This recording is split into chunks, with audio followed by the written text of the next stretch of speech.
This version of It's Erik Nagel has been modified from its original broadcast. Content has been edited to fit this platform. This episode of It's Erik Nagel brought to you by 22 Sierra Coffee. Listeners of It's Erik Nagel can get 15% off their order by using promo code ERIK, that's E-R-I-K, at checkout, 22sierracoffee.com. Use the promo code ERIK for 15% off. Believe none of what you hear and half of what you see. Are you ready? I said, are you ready?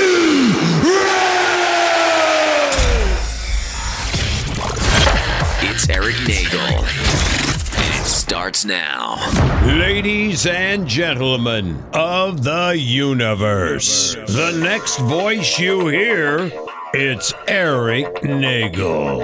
And thank you, Scott Shannon. Hello, everybody. Welcome to the program. I'm Erik Nagel, and joining me, as always, from the frozen tundra known as Arizona, say hello to Jordan.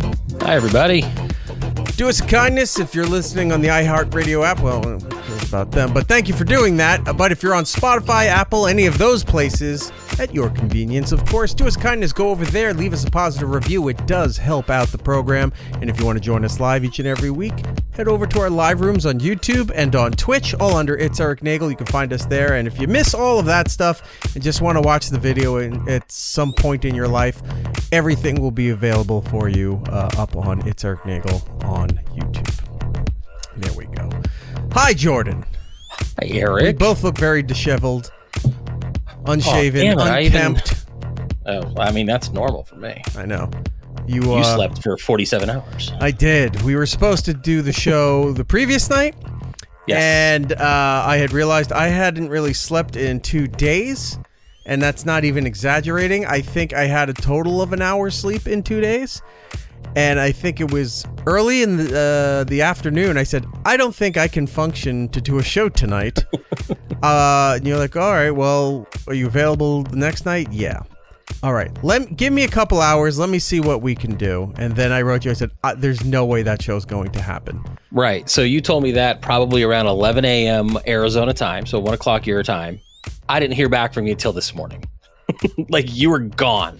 And usually I get the you're up, sexy text in the middle of the night, wanting to hang out and see if I'm around. I got nothing. Like, you were dead to the world. Yeah, I crashed very, very hard and woke up 4 o'clock this morning. Walked around a little bit and then went back to bed. Woke up at 7:30 this morning and have been functioning all day. It felt like I was back doing morning radio and I was not happy. Like, nope. With that schedule. I'd be happy if the money was still there for that schedule, but without that schedule is it's for the birds. Right. We have to clean all that up. How have you been, my friend? What's been going on with you? Good. Kind of just a normal week as far as like work goes, but it's been a week. I went to Innings Fest last week. It started off my concert series, which I like to now keep adding to, so we'll go into that in a minute. But yeah, last week I went to Innings Fest here in Arizona. I only went to one night. It's a 2-night, I think 3-night event. Well, no, I think it's only 2 nights, and then they do 2 separate weekends. They Did you forget how many days you were there? I was only there one day. No, what they do is they've kind of done like a smaller festival type situation where they got 2 stages and they got a bunch of bands, but they do 2 different nights with different bands, and then they do 2 weekends. So Innings Fest was last weekend. Oh, like Coachella does. Kinda, except that this weekend that starts today and then tomorrow, it's called Extra Innings Fest, and it's a completely different lineup. Like, you can go 2 different weekends and get completely different bands. I hope. So they've spread out like a multi-day festival into 2 separate weekends. I hope for a rain out. Not here. It was 90 degrees the other day. And then you have to make it up another weekend with a doubleheader, so it's 2 different festivals back to back. Yeah, but I went on Friday. I saw like All American Rejects. Took my kid, so we got to do that. She was excited. She got to see Fall Out Boy. She likes All American Rejects. I took her a couple years ago. She just kind of fell in love with the music, which is cool. Swing from the... Wait, how did that go? Swing from the... Something of my heart. The what? Tendrils of my heart. Tendrils. Well, I don't write the lyrics. I know. So yeah, we did that. You see my face, Jordan? Does it give you hell? Does it give you hell? That when you walk my way, does it give you hell? Does it give you hell? That was the last song they played, and my daughter was excited about it. Did the whole crowd sing along, and you can never tell? My God. Yeah, I'll send you she's a videos. fool, Everyone was into it. But just as well, I hope it gives you hell. Well, it was cool because they were playing the side I'll keep stage, singing all their lyrics. I know like that's why I'm 7 of their interrupting and pushing you in. Yes. But yeah, they played on the side stage. So we got there, we had little wristbands, everything went smooth. I mean, it wasn't too crowded, which was really great. We got in. She has never been to like a festival type setting, you know, where you're walking around a lot, going from, you know, band, you know, stage to stage. So this was kind of a cool experience for her. We made our way over. Did you make your way over saying move along, like I know you will? Damn it. Well, eventually you'll run out of songs. So we left one of the bands on the main stage, Slightly Stupid, which is not really my thing. Reggae band, like, it was all right. Like, it's not just my thing. It just felt very out of place. We made our way over to the side stage where All American Rejects were going to go on, but they didn't have like seating like we'd paid for the main stage. So this was the first time she'd got to like be in the crowd, and I had to warn her, like, people are going to bump you and hit you. People are rude. You're going to see a lot of drunk people. I mean, it's just the festival stuff. Yeah. But was fun, and then we made our way back. You got to tell her, when you're in that situation, when all you got to keep you strong is move along, like I know you will. It's almost like you know the lyrics by heart. But yeah, so we did that, and then we moved back our way back to the main stage. We watched Incubus, which was really good. Still playing? They're still playing, yeah. The one thing is Brandon, the lead singer, he just felt off a little bit on things like Pardon Me and things like that. Like, it's just something about the way he sounded just felt really weird. But it was a good show. And then after the headliner, we didn't make our way to the side stage. Who was the headliner? Fall Out Boy, which they put on a phenomenal show. Right. I know. So when Fall Out Boy was done, right, and you were telling her, it's like, well, you'll know that there's no more encores when the lights comes up, so you know that we can get out of here. Or did you try to convince her, like, as soon as they started, it's like, oh, we've seen them before, and get out before the traffic? Well, I had never seen them. She had never seen them. So we stayed through the whole set. But in this case, there were no encores. When the lights go up, you know there's no more encores, because that's when darkness turns to light. It ends tonight. It ends tonight. They played that song, too. And of course they did. Yeah. Of course they did. It ends tonight. I love that song. It's so good. But yeah, so that was a good show. Get several women, and it's always women that write me this. Whenever the song lyric stuff come up, I always get, I guess it's sort of a backhanded compliment. It's like, how do you, she's like, one, or they go like, one, how do you know all of this? And two, why does nobody else recognize it? And I go, I guess it's a terrible bit if nobody recognizes that I'm doing it. I think it's a good bit. I know what you're doing, and that's why I was trying to move past the encore bit, because I knew that's where you were going. Okay. So you were like, oh, this is the last song? Did they do that one too? I believe so. Of course they did. I think so. But yeah, Fall Out Boy was really good. They're really good. From what I know, is that Fall Out Boy, they just played When We Were Young back in October. So I don't think they did any shows between that and this one. So they did kind of the same set. And they peppered in a few other songs, but essentially it was the same show from When We Were Young, which was good because I missed that show anyway. So, but it was really good. They sound great. I mean, it was a good experience. The kid loved it. We had a great time, and it was fun. So then, yeah, we got out of there and got into the parking structure. It took forever to get out of there, and once we did, we made our way to go get Voodoo Donuts, which was really fun. Did you tell her as soon as we get into the parking lot, look, once my foot is out the door, you can't stop me now? You just got to keep doing it all night. It's for as long as I know All American Reject songs, yes. No, I told her, look, if we're going to get to Voodoo Donuts, if we see anybody we recognize, we have to leave. Well, anyway. Foreshadowing. Yeah. So, yeah, it was a fun experience. Be a fucking man and say something. That's all I'm saying. Yeah, we're not going to talk about that one. But yeah, no, I met up with a friend of mine there. We had donuts with her, just hung out, and then we left and went home. It was a good day. It was fun, and it was a good experience. It's a good day from morning till night. Different song, but correct. If you were here for live show, you heard that. Yeah, go ahead. Between last week and this week, I added a new concert that I'm going to in Why do you keep going to concerts? You might like this one. This one's There's plenty of concerts I'm sure I would like. I just won't buy tickets or go to them. So, we've talked about I'm going to Nine Inch Nails, Coheed and Cambria. I've done the Innings Fest and things like that. Coheed and Cambria should be fun. Yeah, that should be really fun. I do love the whole the hypothesis of what if I run into him? It's like there's several thousand people there. I think the chances are nil. And even then, fucking cares, man. Like, I'm not. Be a man. Whatever. Shake his hand. And apologize. apologize. Just move on. Move Moving along. on, like move I know along. you will. Yeah. So all those the voodoo concerts donuts are are gone. You move along, move along. I've added Jimmy Eat World. We talked about that, but this one is probably the oddest grouping of concerts that I'm going to go to. I think in May, I'm going to go see Tom Jones, legendary crooner from the 1960s. Tom Jones. It sounds fun as hell. I'm sure. Look, I would never not going to Tom Jones. I've seen so many of his live performances. Yeah. He's fantastic. He was on O&A a few times too. And yeah, he's been doing the voice. awesome. Like, he's still in the limelight. But Like, he's still up I've there. seen over the last several years some clips, and it's a little shaky. I've heard mixed bag. Like, some people, like, some shows are good, some shows are bad. And that's just any live performance, really. I mean, he's no Frankie Valli, just being propped up there Thank like a God. puppet. But you know what?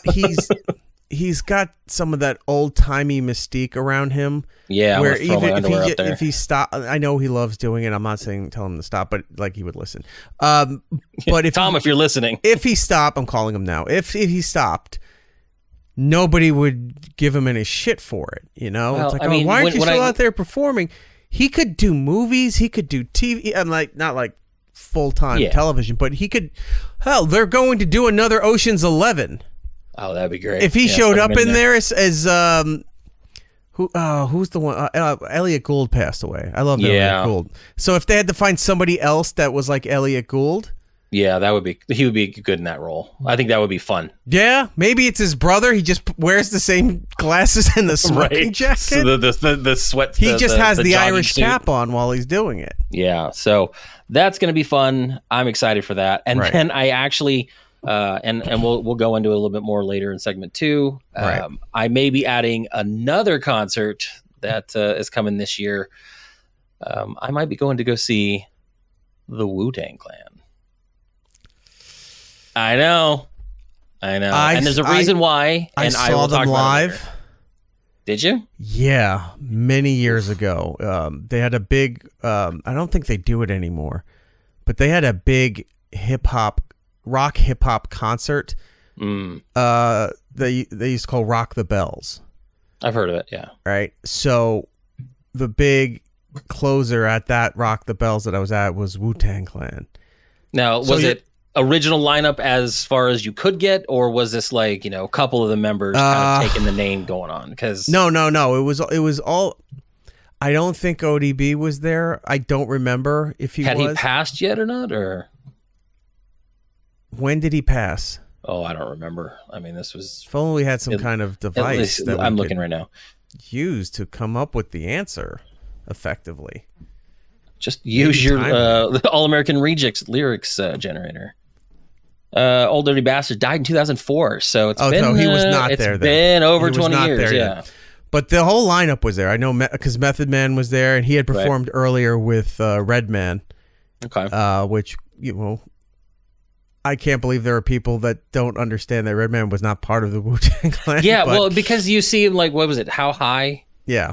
And then, like, you always see them together. People just assumed he was part of Wu-Tang Clan. And he Might as well, because they had, I think, 20-something people on stage. It's going to be like that concert we looked at last week. DJ's playing, the original lineups up there, and there was all these extra people up there, and it was just, while the songs are going on, it's just them shouting and yelling everything but the lyrics to the song. Yeah. And we'll see. I don't know. Like, I'm not. I'm a fan. Always will be a fan, but I'll just stick with the recordings. I'm not really into the live performance anymore. But I'm doing this bit where, like, I interesting. want to see the bands and I want to see these people that I like that may not be touring or may not be live or things like that. So, Tom Jones, as much as I may not know his full catalog, this may be it for me. Like, I may not get that chance to see Tom Jones. Like, that would be kind of cool. You know, Wu-Tang Clan, this is going to be a farewell tour-ish. You know what I mean? Like, so this may be the last time I get that opportunity. So, like, things like that are drawing me more than, you know, I just, like, Code and Cambria is my favorite band, but, like, I'm not going to go see Metallica again, I don't think. Like, because, like, I've seen them. I realize how dark the photo is. I'll have to lighten it up, but if you can see that there. Oh, yeah. It's not unusual. Me and Mr. Jones. So, yeah, very excited. It should be fun. I think I have a still of from his episode that he was on The Simpsons that he signed. That was one of the things I used to do. Was like I would get movies. Is that the one where Smithers was holding a gun to his back? Yes, so that's right. Smile and wave. That's right, Everybody's happy. Yeah, so I would get the stills printed out from the episodes and have people sign them. So that was my little thing. That's cool. Yeah, so I think he might be one of them. Any more concerts that you're wasting your money and your time on? I don't know. We'll see. But that's it for now. Oh, I might go see. Well, first of all, have you seen the Warped Tour lineup that they're doing? They're doing the Warped Tour again. Hold on, Casey in the chat saying, "Let us not forget Tom Jones and Mars Attacks." Everybody was in Mars Attacks. Yeah, who wasn't in Mars Attacks? Mars Attacks is a great, terrible movie. It is, and it didn't get the respect I think what it was going for at the time. Like when it showed up in the theater, people were like, but like it is. It's really a funny. Star-studded lineup. Oh yeah, for that movie, we got so much use out of the aliens every time Anthony went after Hillary Clinton. We'd start playing her speeches, and then all of a sudden, and it's like it sounded just like her. So. There was like when Spirit Store kind of took up shop this last year, you know, those animatronics that they always do. Yeah. They had the Mars Attacks alien as one of them. It was actually really cool. That's cool.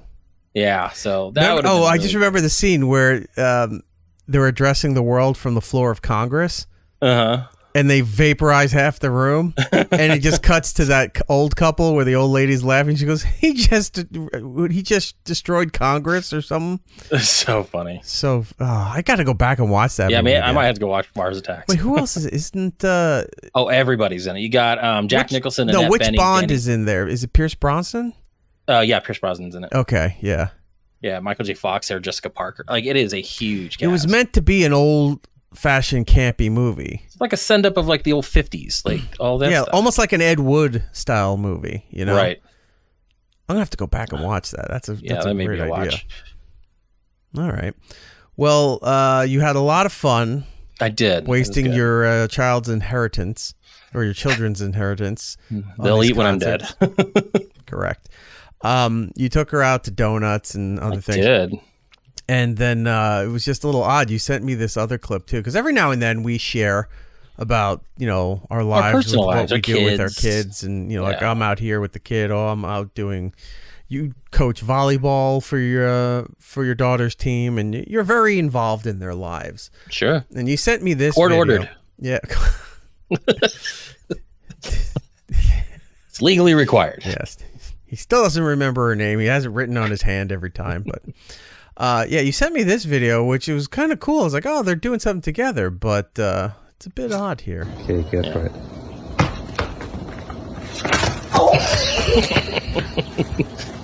That'll teach her to bust my tomato.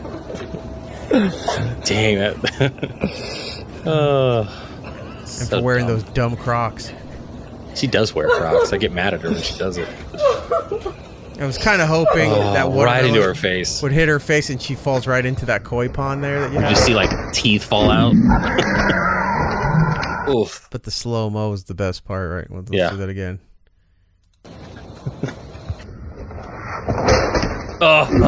Just right into her mouth.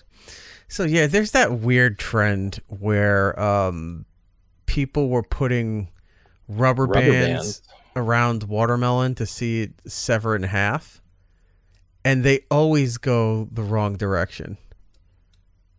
Trying to see if I can get it. They never go well. Yeah, there we go. If anyone wants a cap for a thumbnail, that's a screen cap right there. Flying right into her face. But you know what, Jordan? Father of the Year. Got to give you that. Well, you know what? That's what you got to do. Very well. How are done. things with you? How was your week going? Good. Got a milestone coming up. Ish. Yes, we'll get to that in a second, but I have a bunch of other things here for you. So, one, I've added some new drops. Ooh. So let me see if I can find them. Put them somewhere here. Oh, we'll start with this. So, this is a favorite of yours. In fact, you request it time to time. You're a cunt. That one. It's my favorite. Right. It really is my favorite. Well, what if I told you I found something in the same vein as that? Really? Yeah. Oh, You're gonna now love I'm this. excited.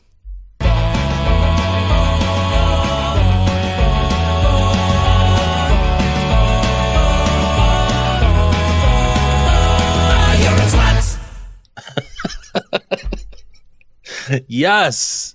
That's a very long build up, but I really very much like that. I mean, yes.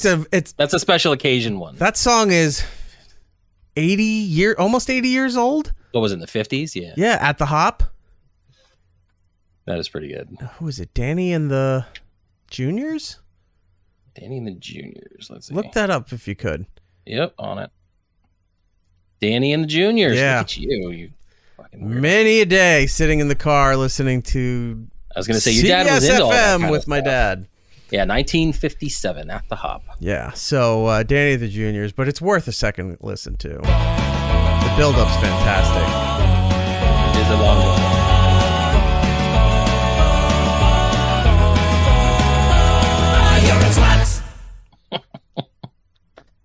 So good. I knew you would like that. Yeah, it is a good one. I also found some new stuff for you that is loaded on our brand new diversity page. Oh. Yeah. Because I figured, if I had this in the other studio and it said race drops, it might be a problem. So, Well, it's the IENDEI drops. yeah. Well, diversity A lot of letters. seems to give you a pass on a lot of things. Sure. So It's an old wooden ship. all that we've played this before, like the Mexican songs and South Park stuff and what have you here. Last week we debuted a song which I thought was going to get more response from it, but there were people that either said it was just wrong, or there's like, oh, I liked the video of the guy getting hit in the head while riding the horse better. I'm like, that guy almost died. I got a lot of people. That on was one. accidental comedic material.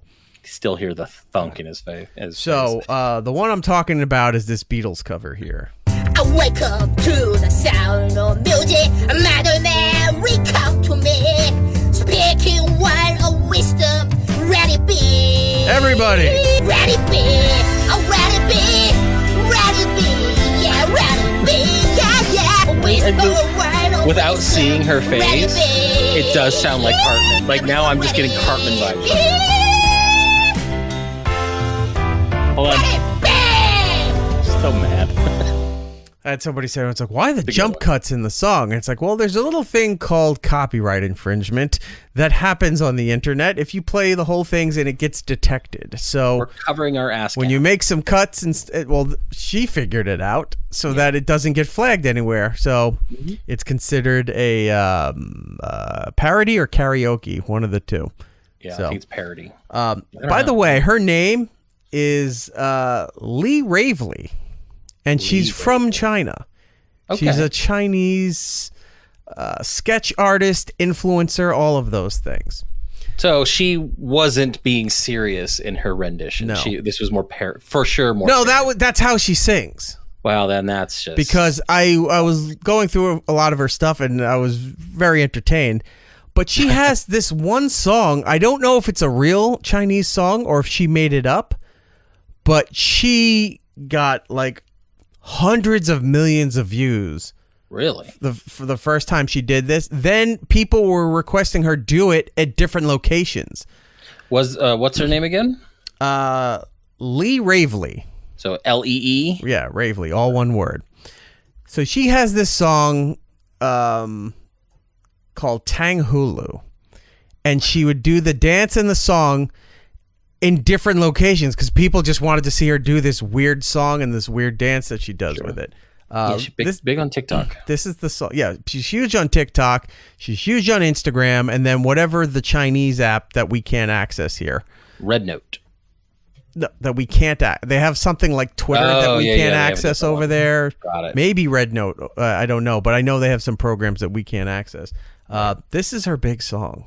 1, 2, 3, 4 그림자가 선배 맘에 탕탕 홀로 탕탕탕 홀로로로 탕탕 홀로 남의 단짠 흐하 탕탕 홀로 탕탕탕 홀로로로 탕탕 홀로 남의 단짠 흐하. Okay, so audibly... You missed the second who. No, I heard now it. we got to go back to it. Hold on. I'll skip. There you go. I like audibly, that is ridiculous. I gotta go find the videos of her doing it because I could hear her clapping. So there's got to be some kind of dance to A lot of her songs she kicks off by doing the 1, 2, 3, 4, and then go to weird shit. Wow. I guess she lives with her grandparents. Like I guess in that Milwaukee. culture, they still keep all the family under the same roof. Yeah. She's got a big farm and everything. So, her grandparents still cook on the floor. Like there's videos of her grandmother making food, but it's got like a burner and the pans are on the floor. Like everything's done on the floor. And she goes over and fucks up her grandmother's cooking all the time, and the grandma starts smacking her and everything. That's fantastic. She tries to get her grandfather to do trending dances and other weird shit. So, look, I mean, a lot of that stuff's dumb, but she's having a great time with it. I also have a clip for something for when we talk about in a little bit. So I have that. Now, I have some other audio for you because it's not public knowledge till now, but... you were aware of this. I have new representation that I just signed with. Yep. And we're going over a bunch of things for future plans of, career-wise, my show, this show, our show, what have you. One of the consultants that I was introduced to was talking about the fact that if the show could go back on broadcasting, could it fit formatting and stuff? And I said, absolutely it can. I showed them where.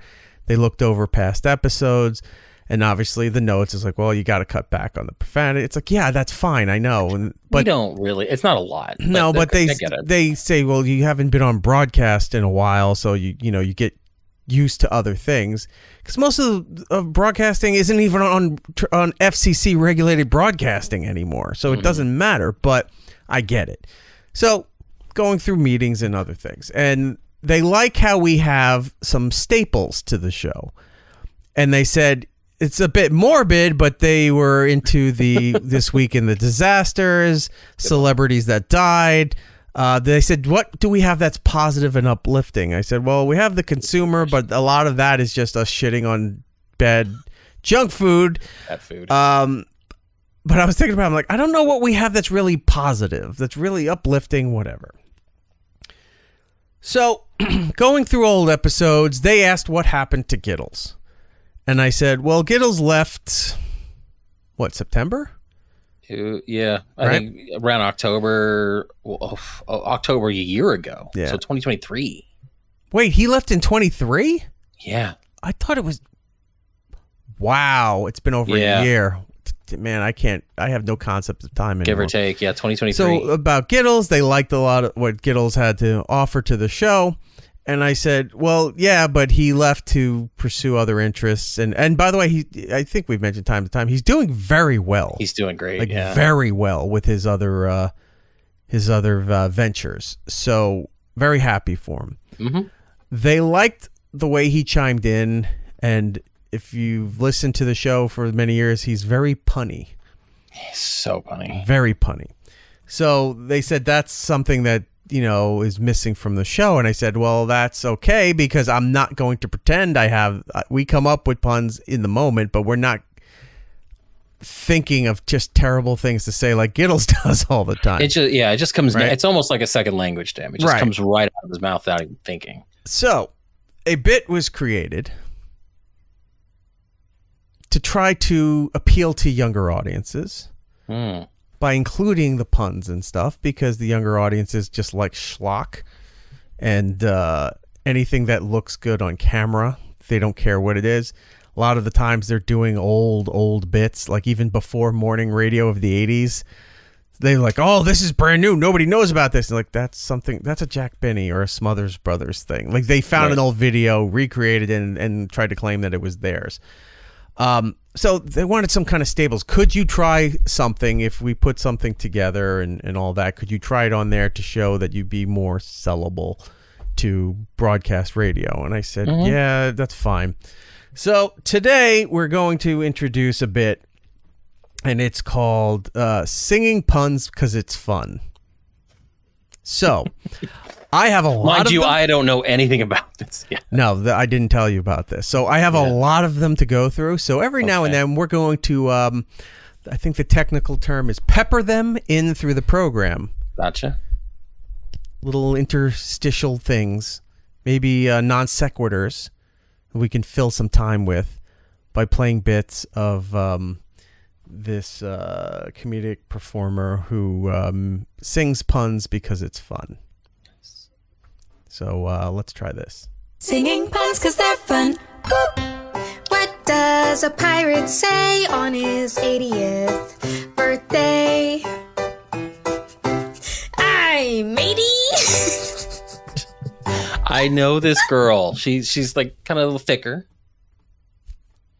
Yeah, I know. I like this. This is a good bit. Singing puns cause they're fun. Woo! You have to eat red, white, and blue pastries on the 4th of July, or else it's unpatriotic.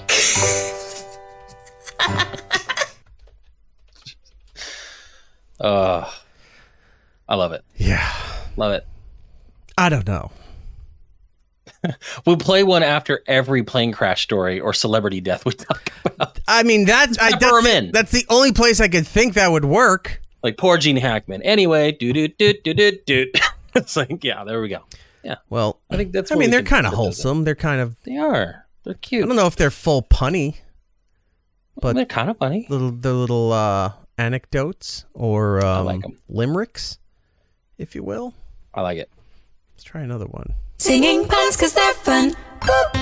What does an old lady taste like?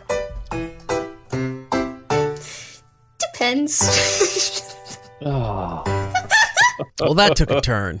Well, now That's a bait and switch. This Week in Disasters. You brought us in with some kind of wholesome things, like I guess radio people still like this stuff. But if they're like that, then maybe that works. I mean, Singing puns cause they're fun.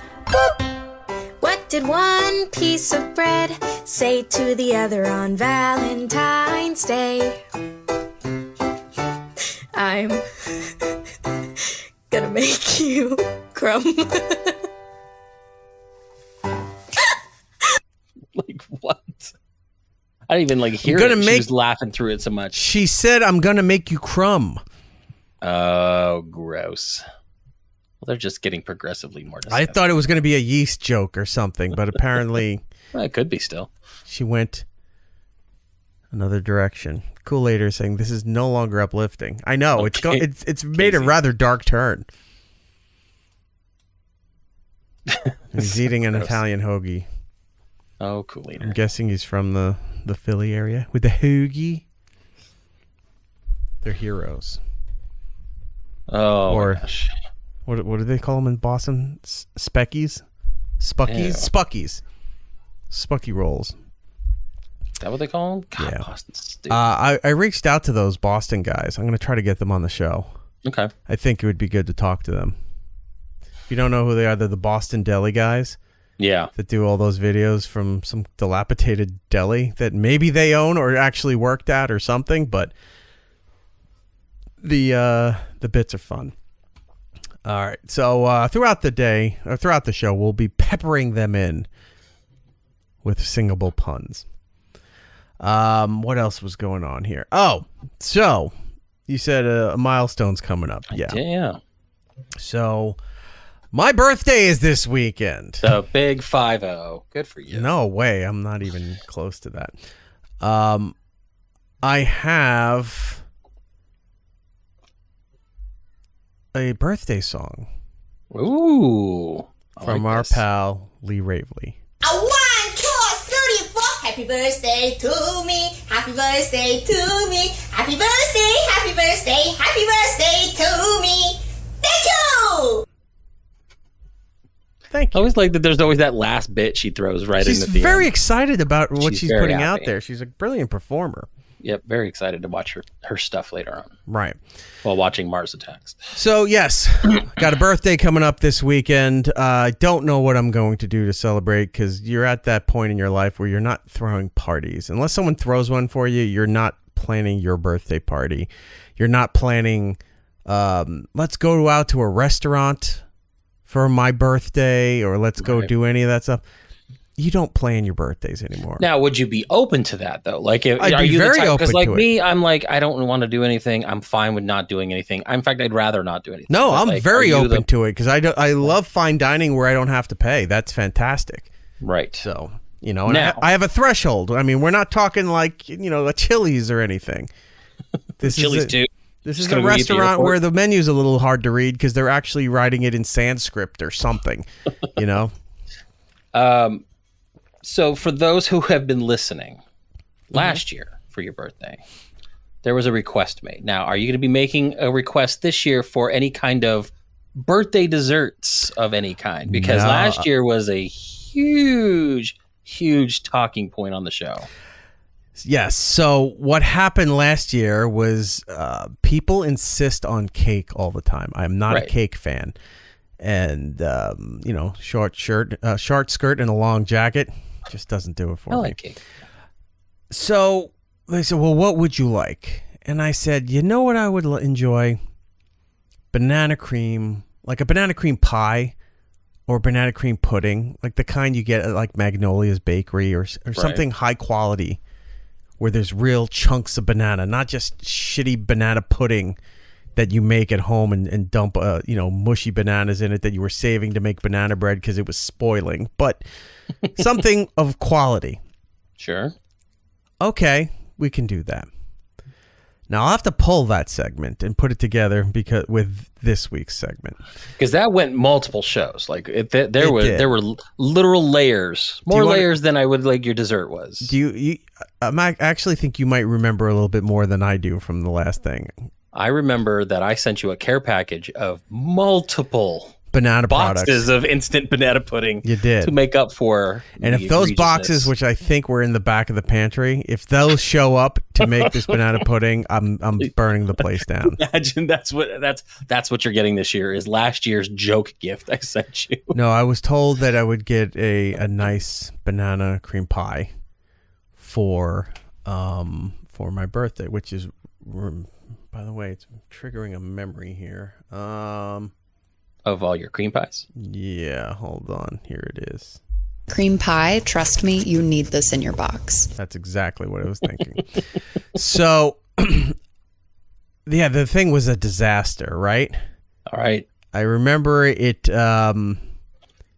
It looked more like a lemon meringue, if I'm remembering correctly.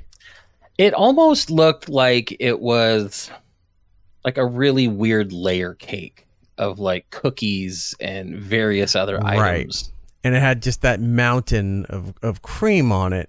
Right. And I wasn't happy. And it actually caused a bit of a commotion. A kerfuffle, as it were. Because I flat out said, this is not what I wanted. I am not going to. I think that's what I said. This is not what I wanted. I'm not going to eat this. Well, originally you were told that things were in the works from a pretty reputable place. And then, you know, considerable amount of time and effort we're going to get put into it. But originally you were also told that why don't you just choose something that everyone else will like? That's because. And I'm sitting there going, really? Your birthday gift, well, your birthday dessert for young Erik Nagel was told, you were told, no, maybe you pick something everyone else would like. And you Hold were on. like, no, this is what I want. Another memory is triggering here. Tom Okay. from Alberta in the chat. 2 banana cream pies. We all remember the old Sesame Street bit. And coconut custard pies. Now, That one too. That's a bit of a Mandela effect, because I always thought for the life of me it was banana cream pies, and when I pulled that clip years ago, it was coconut custard pies. Custard. Yeah, which was very disappointing.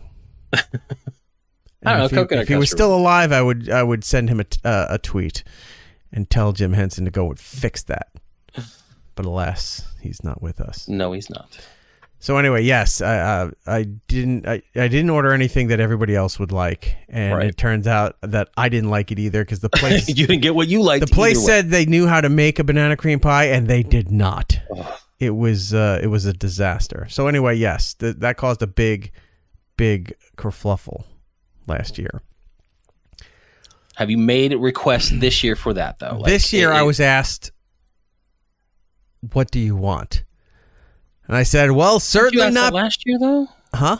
You were asked that last year though. Yes. Like, how many more times are you going to get asked? Well, I was asked again this year. Okay. And I said, well, certainly not banana cream pie, because we all knew how that went last year. Oh, how did that go? That caused a fight with family members. I was rude to people because I said, this is my birthday and I have to sit in here and make concessions on this. I'm not doing that. But then I was told, no, au contraire, or au contraire. I don't know French. They know a different place that specializes in this. I said, Really? That's what I was told last time. I said, no, the last place said, and it's a very upscale bakery that thing came from, that they knew they could make it. And they couldn't. But this is a place that regularly makes a high-end banana cream pudding, pie, whatever. Okay, I said, if this goes bad, this will not sit well for any of you. You're making threats now. Oh, yeah, because I joked about not getting that, and they said, no, this is going to happen. Okay. Calls were made. There's a couple of locations, but they didn't think the one near us had it. They know it was at another place that's like about 40 minutes away. But they called the place near us, and they said, do you have it like you have it at the other locations? Yes, we do. Okay. So that's fine. I could get it at, what is this that you have here that I'm seeing? This was last year's dessert. Yes. Okay. You're welcome. There's chocolate pudding. There was fudge mixed into it. This is not banana cream pie. This is a layer cake of mousse and banana pieces and what looks like chocolate cake and some kind of whipped cream. This is not what anybody would traditionally think is banana pudding. Right. How did you have that photo? I looked it up. Oh, wait. You looked it up where? In our Discord. Like, let me produce. Oh, okay. All right. It looks delicious. I'm like, but it was not online? what you wanted. Korean John's in the chat saying this looks good, though. No. I mean, maybe. Nay, Korean John. It was chocolate. It was some kind of marshmallow fluff instead of whipped cream. It had fudge layers with pieces of banana mixed in. It was just a travesty. Ugh. So, I was assured it wouldn't happen this year. Fantastic. They could get it at the local location. Perfect. It's all going to be taken care of. Okay, I don't want to hear any more about it. Surprise me then. Well, I get notified this morning that due to scheduling and some other things that were going on, there'd be nobody around to go and pick this up. So I said, so what are you going to do? Yeah, look at that. That's an abomination. A child made this. This is something your child put together in the kitchen with mom to get you for your birthday. They were trying not a high-end cake. No, not at all. I felt it's like they were trying to make what's those desserts that kids like that have the cake crumbs and the Sour Patch worms and it's dirt and worms. No, what is it called though? Is it a dirt cup or garbage cup? It's like a dirt cup. Dirt cup. Yeah, dirt cup, dirt and worms, things like that. Yeah, it's to get it off there. It's angering up the blood. So I was like, well, what are you going to do about it then? I'm like, do they deliver? No, they don't. I go, oh, great. So, all right. I said, this is why I kept telling you don't make promises that you can't keep. I was asked if I could go and pick it up because nobody was available to go get it. And they were not, the store or the place told them they were not confident they'd have any if they came in during the weekend to get it. Hey, while you're out though, pick yourself because it sells well. Something nice.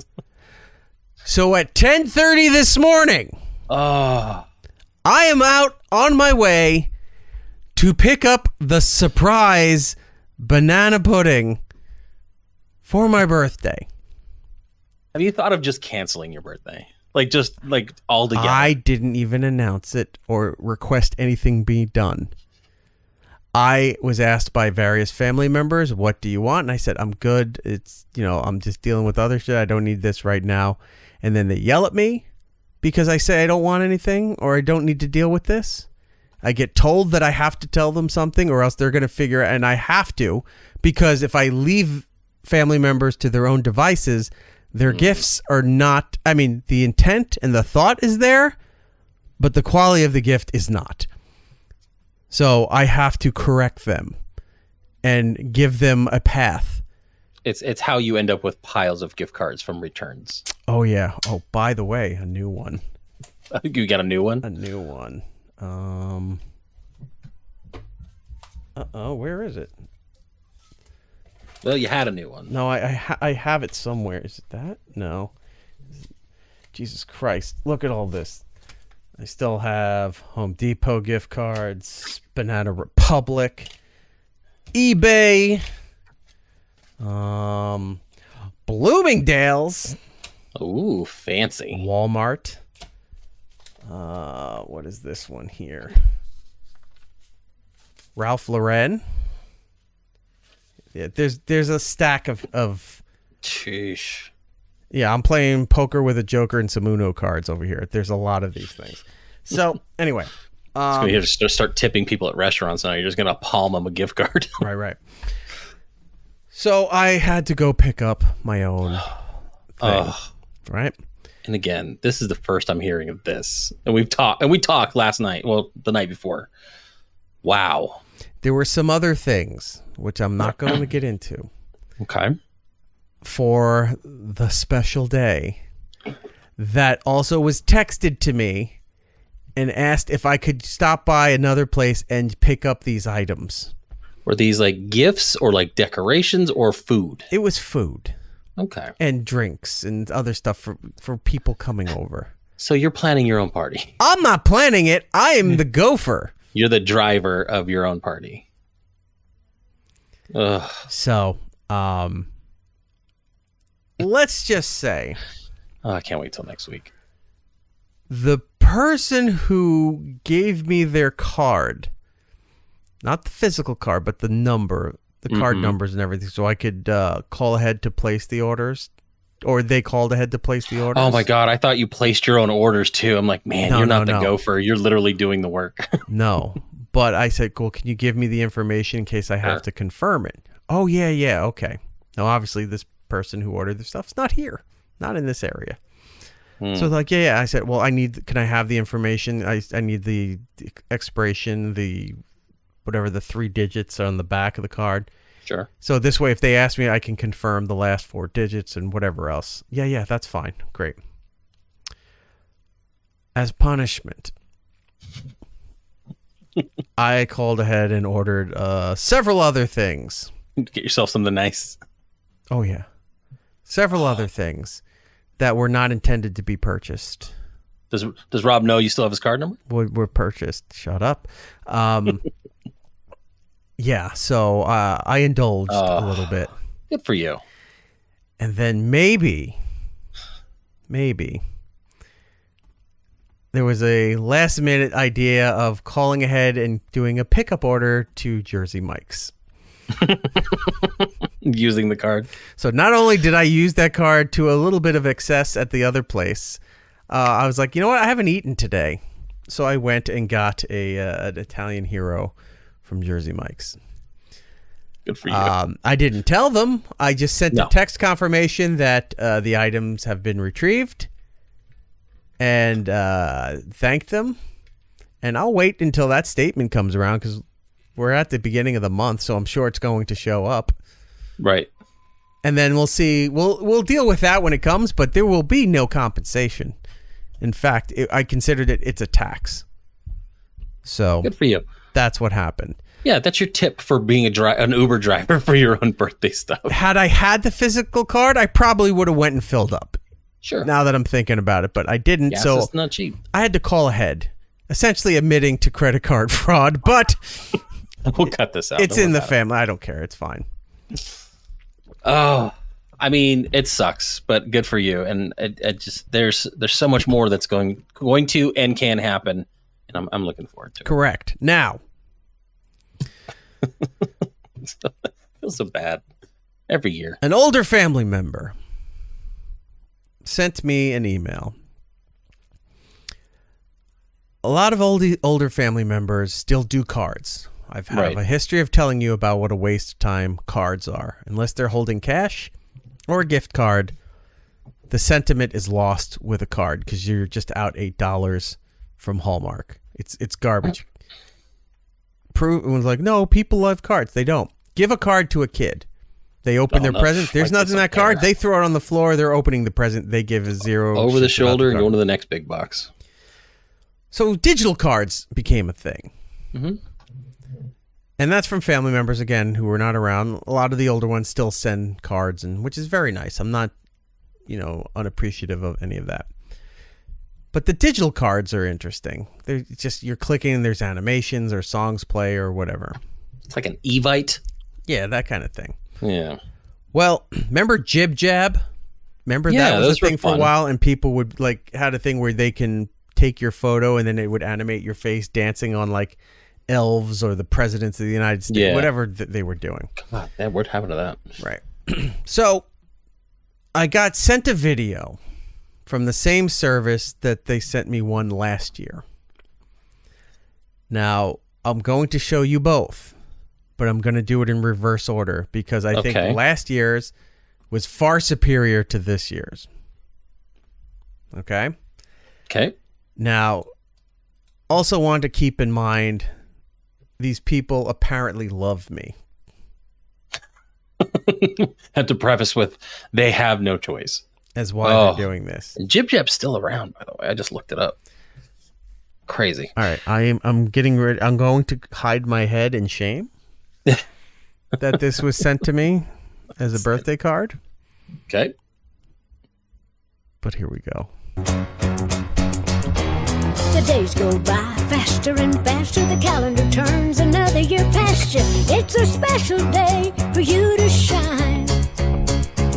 Friends all around with cheers and wishes. Candles on a cake that's just delicious. It's all for you today, 'cause it's birthday time. That's right, Eric. This one's for you. Oh my 'Cause God. it's birthday time. Oh my God.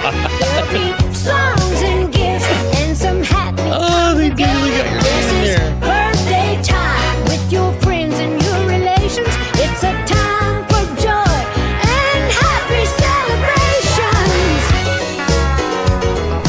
Oh Happy birthday to you.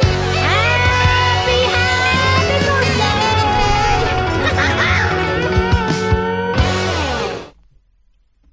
I have no words.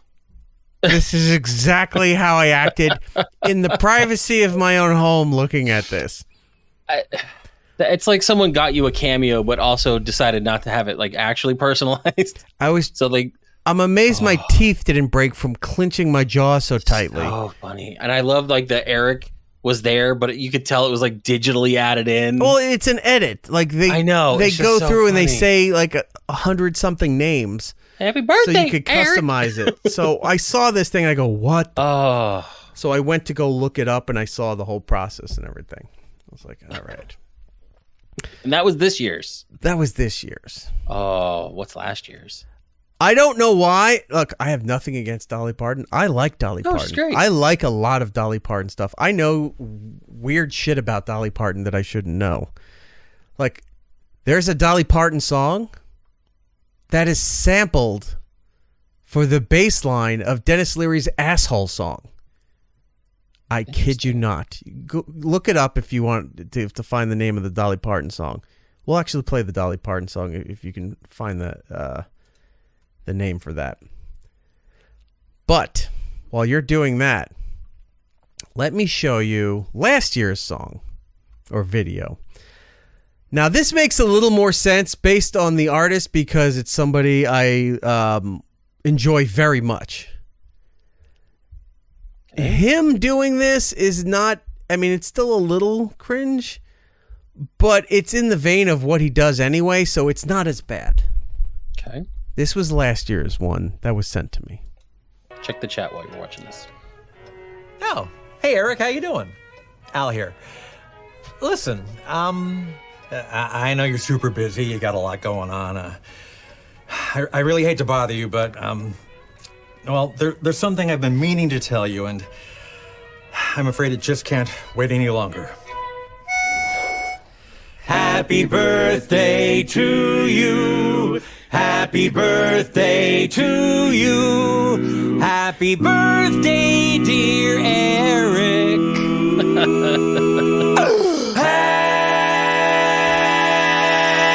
Happy birthday to you.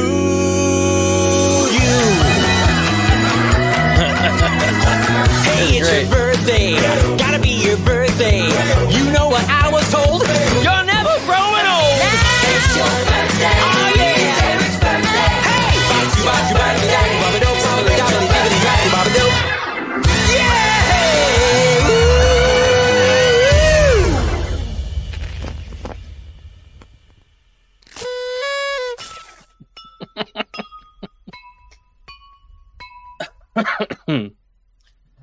I like that one more. See, that's tolerable. It's still a little cringe, but because it's Al, I feel like Al does that anyway. It's more geared toward your likes versus Dolly, I would say. Again, nothing wrong with Dolly. Nothing against Dolly. You're right. No, not at all. Love Dolly Parton. Not what I thought. No. And I don't know what to say, if anything, and I decided not to say anything. Was One, this because I don't... family member? Yeah, this is older family member. That tracks. They found the internet. Got it. Yeah.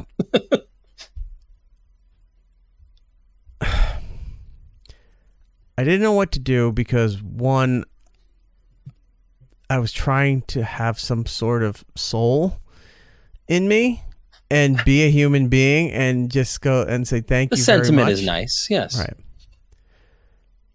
It's horrible, but I'm trying to be nice. And I know it was sent with good intentions. Sure.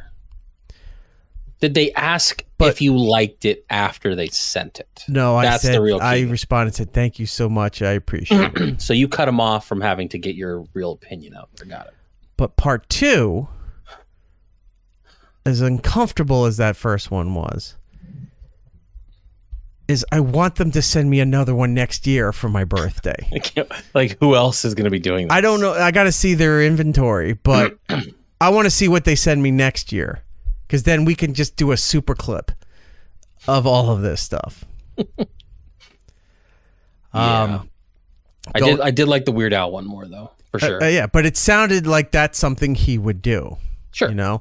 The other ones are very cash grabs. Like, they got paid a ton of money to revamp their songs to do all of that stuff.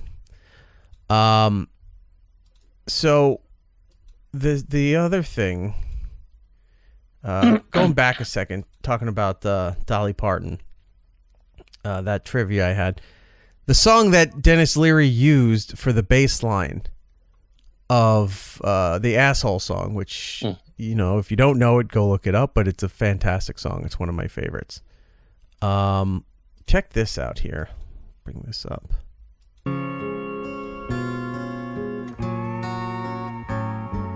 Yeah. Folks... I'd like to sing a song about the American dream. Downtown tonight, I saw anyway, you get it. Copyright About stuff. me, about you. About... I forgot what is the it. way our American hearts beat. It's way down in the cockles down of at the our bottom of our chests. chests. Maybe not in the cockles. Maybe in the subcockle That special area. feeling of the cockles of our Maybe hearts. in the kidneys. Maybe in the colon. We don't know. That could be the show title. Maybe in the kidneys. Maybe in the colon. We don't know. The cockles of our heart. In the cockles of our heart. I'm just going to write down cockles. Yeah, cockles of our heart. There's an old Irish song that has cockles in it. Yeah. No, wait. Molly Malone. My grandfather used to sing this song about a girl named Molly Malone. And it's a nice song when you're a kid, and then you get a little older and you understand the lyrics. It's about a girl dying of like the plague.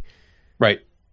It's like alive, alive, oh, singing cockles, alive, alive, and crying cockles and mussels. Alive, alive, oh, yeah.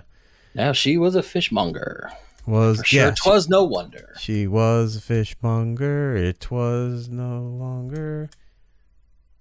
Tuberculosis came into Molly Malone. It's like Jesus Christ. Yeah. What was she, a now coal she miner? died of a fever and no one could save her. Yeah, that's It's the like, line. Oh my, yeah. Died of a fever and no one can save her. And that was the end of Sweet And Molly then- Malone. Yeah, that's when I lost Sweet Molly Malone. Now her ghost wheels her barrow. It's like, oh my God, they Through killed Molly streets Malone. broad and narrow, yelling cockles. And that's what you need. You got phasmophobia. You got ghosts haunting this little seaside town of a dead girl selling spoiled seafood at a discount price. There you go. Anyway. Yeah, this. Singing puns cause they're fun. Boop. How does an alchemist please their wife? Elixir.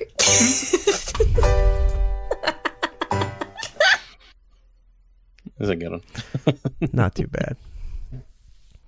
All right, moving on. Real quick, Anthony signed a new deal. Oh, yes. Big news. Going to WABC here in New York City. Anthony Cumia, formerly of the Opie and Anthony Show. Worked with the man 20 years? Something like that. And, the announcement is made. And an official one, I think, was made today because it was on Inside Radio and a few other industry blogs and letters and what have you. And, I was seeing for the past week when he initially made the announcement, like, what the hell, you're going back to AM radio, like the mighty have fallen and all these things. And, I mean, okay, fine. Yeah, AM radio, look, has a further reach than FM radio, but I'm not also defending AM radio either because the signal's not as great. But you got to think about the fact that everything's streaming now. So, yes, it's on broadcast radio. But you can stream it off their website. You can stream it off their app. You can stream it off the TuneIn app. App. You can get it in studio quality streaming it if you're not going to listen to the AM thing. And the way a lot of radio goes now, I know for a fact iHeart does this.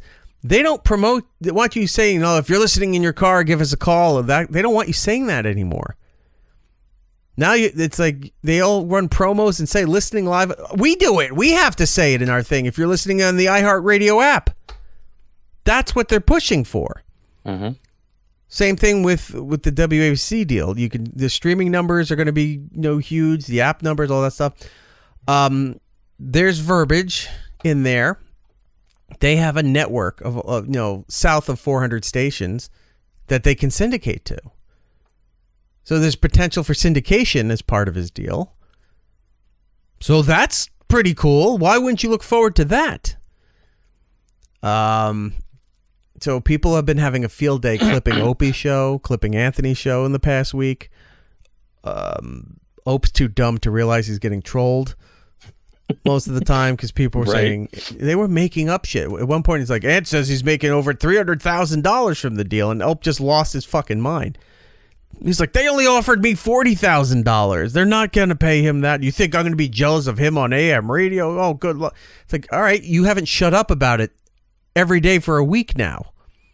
It comes up in the chat and he loses his mind. It's just like, oh, what are you doing? Right. Stop. Just stop. But he won't. Anyway, so Anthony's got this new deal. And I have to say, him aside, that is a positive outlook for radio. Whether you like Anthony or not, you like his commentary or not. Look, a lot of people aren't a fan of his Twitter posts, but that's a whole other thing. I'm not going to talk about that. But it's showing that certain aspects of radio are willing to take chances to try to get content, to try to get people, sales, all of these things. Now, who owns WABC? It's not a big corporation anymore. ABC does not own WABC anymore. They haven't in quite some time. It was ABC, Cap Cities, Disney at one point, and then Disney sold off the ABC radio stuff. I believe it was to Cumulus. And then Cumulus sold that station off independently to a company called Red Apple Media. And it's a billionaire that owns this company. And he wanted to have some radio stations as part of his portfolio. Maybe I don't know the guy that well, but maybe he has an affinity for radio. He's just one of those things. And I've said for years, that's what it's going to take with radio. These corporations, their debt's going to collapse, and then they're going to have to sell off stations, or they're just going to sell off stations. And you got to get eccentric millionaires or insurance companies or anybody to come in and buy these things. And they only own a handful of stations, and they're looking to compete against anybody. Because now if you say, I'm going to, kick the ass of the station across the street, well, across the street is 6 studios down on the same floor.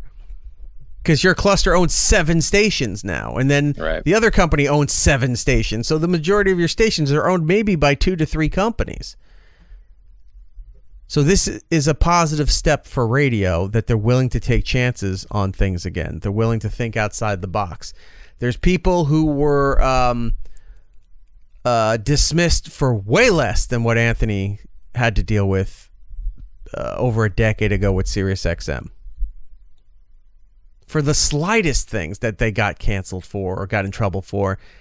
And it was just like off-color commentary or a bad joke or something like that. Well, this shows that anything's possible now. Just like wrestling. They always say never. Vince's whole motto is never say never. There's nothing is ever final with wrestling. Now here we are. So that's a positive step. Radio's terrible lately, but it's nice to have little glimmers of hope that things could change or evolve in different directions. Yeah. Well, and it shows that people are willing to take a little bit of risks. I mean, it may, you're right. Some people may not agree with them. Some people might agree with them, but you're going to get people talking. And you're going to get people talking about your station. You're going to get people talking about radio again, because this is a big deal. Even though he's going to still be doing his stuff on Compound, it's still going to be new stuff for terrestrial radio, and it's a good thing. And plus, like you said, there's the outreach is there. I mean, he even said, people are saying it's not a big deal, the AM radio is dead, but the station WABC is very cognizant of what people want. They're very old school, which I think is good. And they want to make some noise. Audience. Yeah. So and Anthony can use it to promote his show on Compound. He can do whatever he wants with it. Sure. Yeah. No, there's just a lot of synergy there that I think is going to bring people from Compound over. People are going to check out his show. It's going to be good. It's the rising tide raises all ships. It's going to be good. It's a difficult mindset to wrap your head around when you've been working at a certain level for so long and you're making a certain amount of money, that money may not be there, but it doesn't mean that it won't be there down the line with the syndication stuff. There's opportunities. And a lot of people forget when they're out of this thing. It's like when somebody's been rich for so long and they forget what it's like for, that you were going through your couch cushions to make sure you had gas money. Right.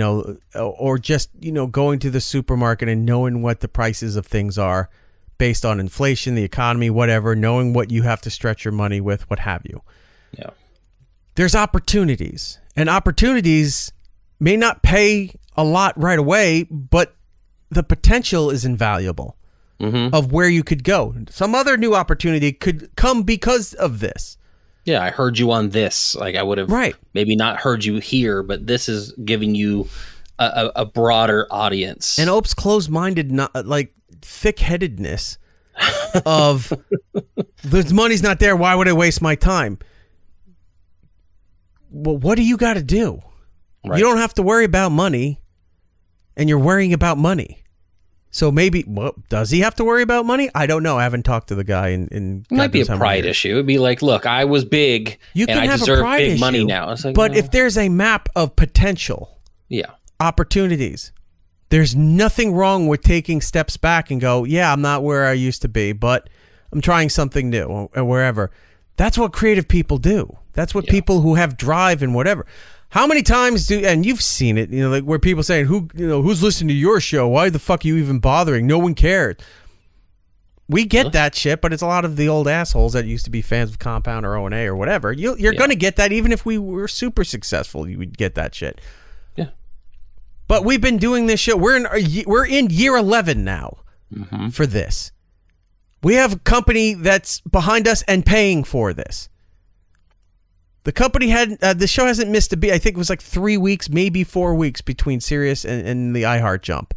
Right. 10 years we've been doing this show. Is it paying the bills and everything else? Not really. It's money to use for other things. But the drive is still here. The creativity is there. We're always trying to improve the show. We're always trying to fix what's broken or add other things to it here. Maybe something like singing puns because they're fun. Boop. What's the last thing a Tickle Me Elmo receives before leaving the factory? 2 testicles. It's not all winners, but you're trying. That's a winner. Okay. Fair enough. But you're being creative. You're trying to do things. Sure. That's what you should be doing because you never know what's going to pop for you. Right. It's this the mentality of people doing idiotic shit on the internet that we make fun of, and a lot of it rightfully so.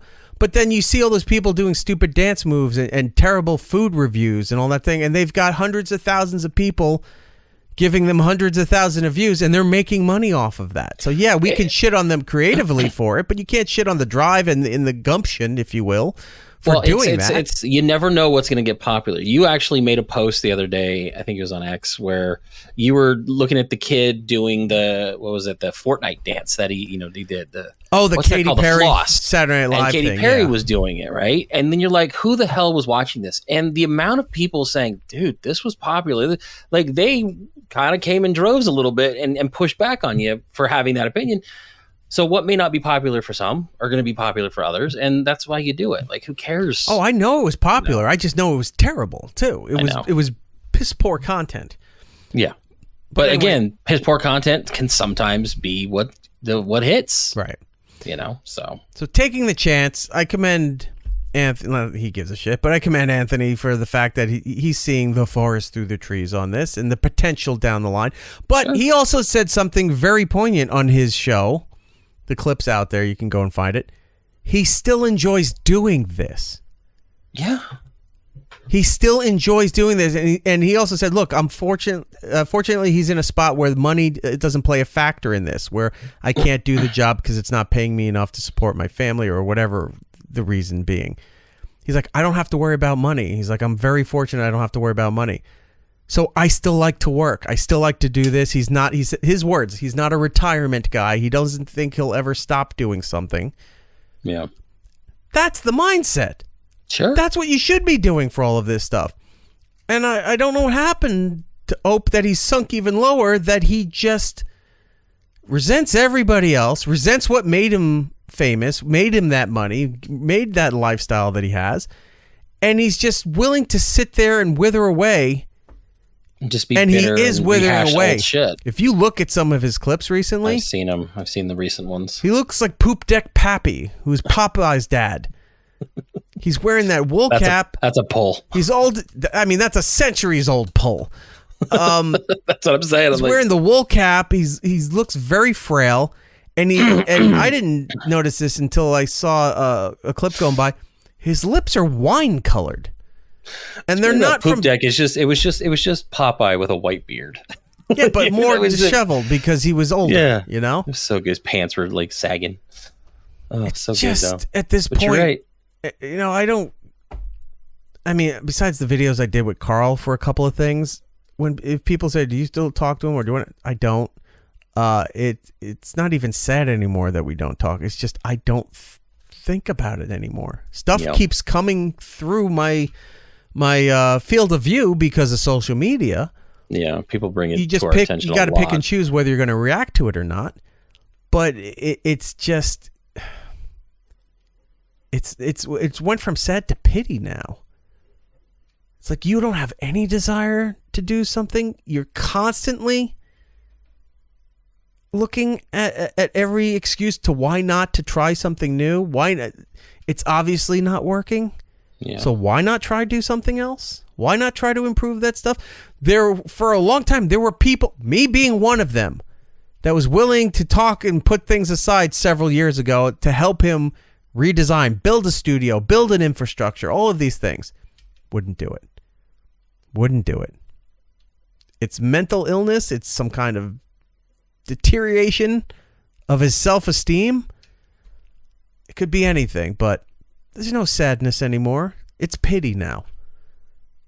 And also karma, because all that slobbo shit you thought was fun, well, you're getting it back in spades. Right. And I sit there and I think about it and I don't laugh. I don't point stuff out. I just sit there and go, good. And then I move on with my day. And I deal with other stuff. All right, we need to move on. Singing puns 'cause they're fun. Boop. What's the rudest kind of elf? Go fuck yourself. Jesus.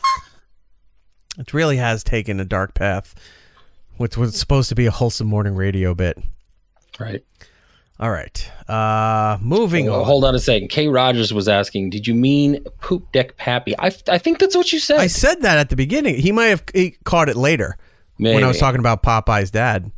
Old Poop Deck. A lot of people didn't like that movie. I like that movie. I love that movie. I love that movie so much. And it's so stupid. Yeah, but we talked about it briefly when... Put that photo back up again. Take the pipe as Poop Deck. Take the pipe out of his mouth and just reimagine the sailor's cap with a walnut hat, like he's a dock worker. Right. That's him. That's Opie he's been now. Fishing for days. I wish I was over exaggerating. It's him. Oh, Poop Deck. All right. Hold on. Is Poop Deck what I think it is? No, it's the deck behind him at his lavish West Hamptons house where Doggy is shitting constantly on his deck and he doesn't clean it up because he's too busy hustling for $10. All right. I don't want to have to go to do this, but we got to do this.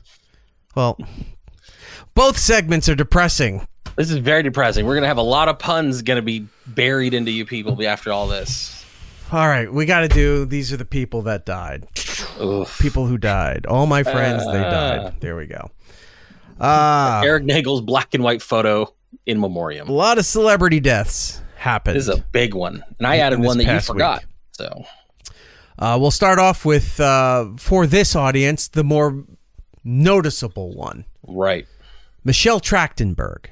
That's what we should do. We should do the show in black and white when we do this part. Just change the filter.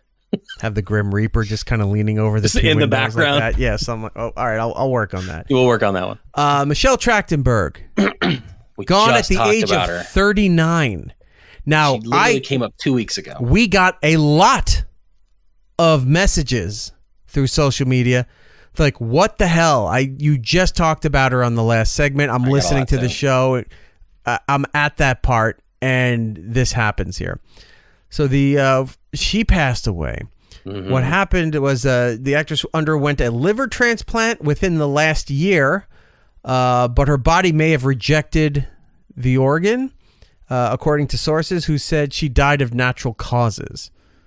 So I guess rejection possible rejection or even poisoning of the blood or whatever from an organ is considered natural causes. But that was what was officially given. If you're not aware of her, we bring her up all the time for Eurotrip. Yep. The best of the trip movies. There's like a million road trips, and then there was another trip that I like remember. Sex Drive. That was a good one. Was that in the same franchise? No, but it was kind of the same vein. Concept of it. All right. Yeah. The world, I guess, knew her best either from Gossip Girl or Buffy the Vampire Slayer. She played Dawn, Buffy's sister. Mm-hmm. The world first heard of her for Nickelodeon's Harriet the Spy, which was a huge movie. 95, 96, somewhere in there when that came out. I first realized that I knew of her from The Adventures of Pete and Pete. I love Pete and Pete. On Nickelodeon. So, lovely actress. Very talented. Gone way too early, and that's crazy. Because I woke up that morning with just my inbox with stuff flooding me with, you guys literally just talked about her. Like, I did too. A week and a half, 2 weeks ago. And I'm like, holy shit. Yeah, it was wild. This one hurts. Keeps unfolding with new stories for him. Gene Hackman, legendary actor, died at age 95, alongside his wife, Betsy, age 63, and one of their dogs. Right. They were found dead by, I guess they were having construction work done. He was like a maintenance worker. Yeah, for the house. Found them dead at their home in Santa Fe, New Mexico. Now, when this all broke out, it just said he had passed away. And then like several hours later, his wife was there and passed away. And then like an hour later, his dog was there too and also passed away. And you're like, what the fuck happened? And they were saying the investigators ruled out any foul play. And people online were going, it's like, how could it not be foul play?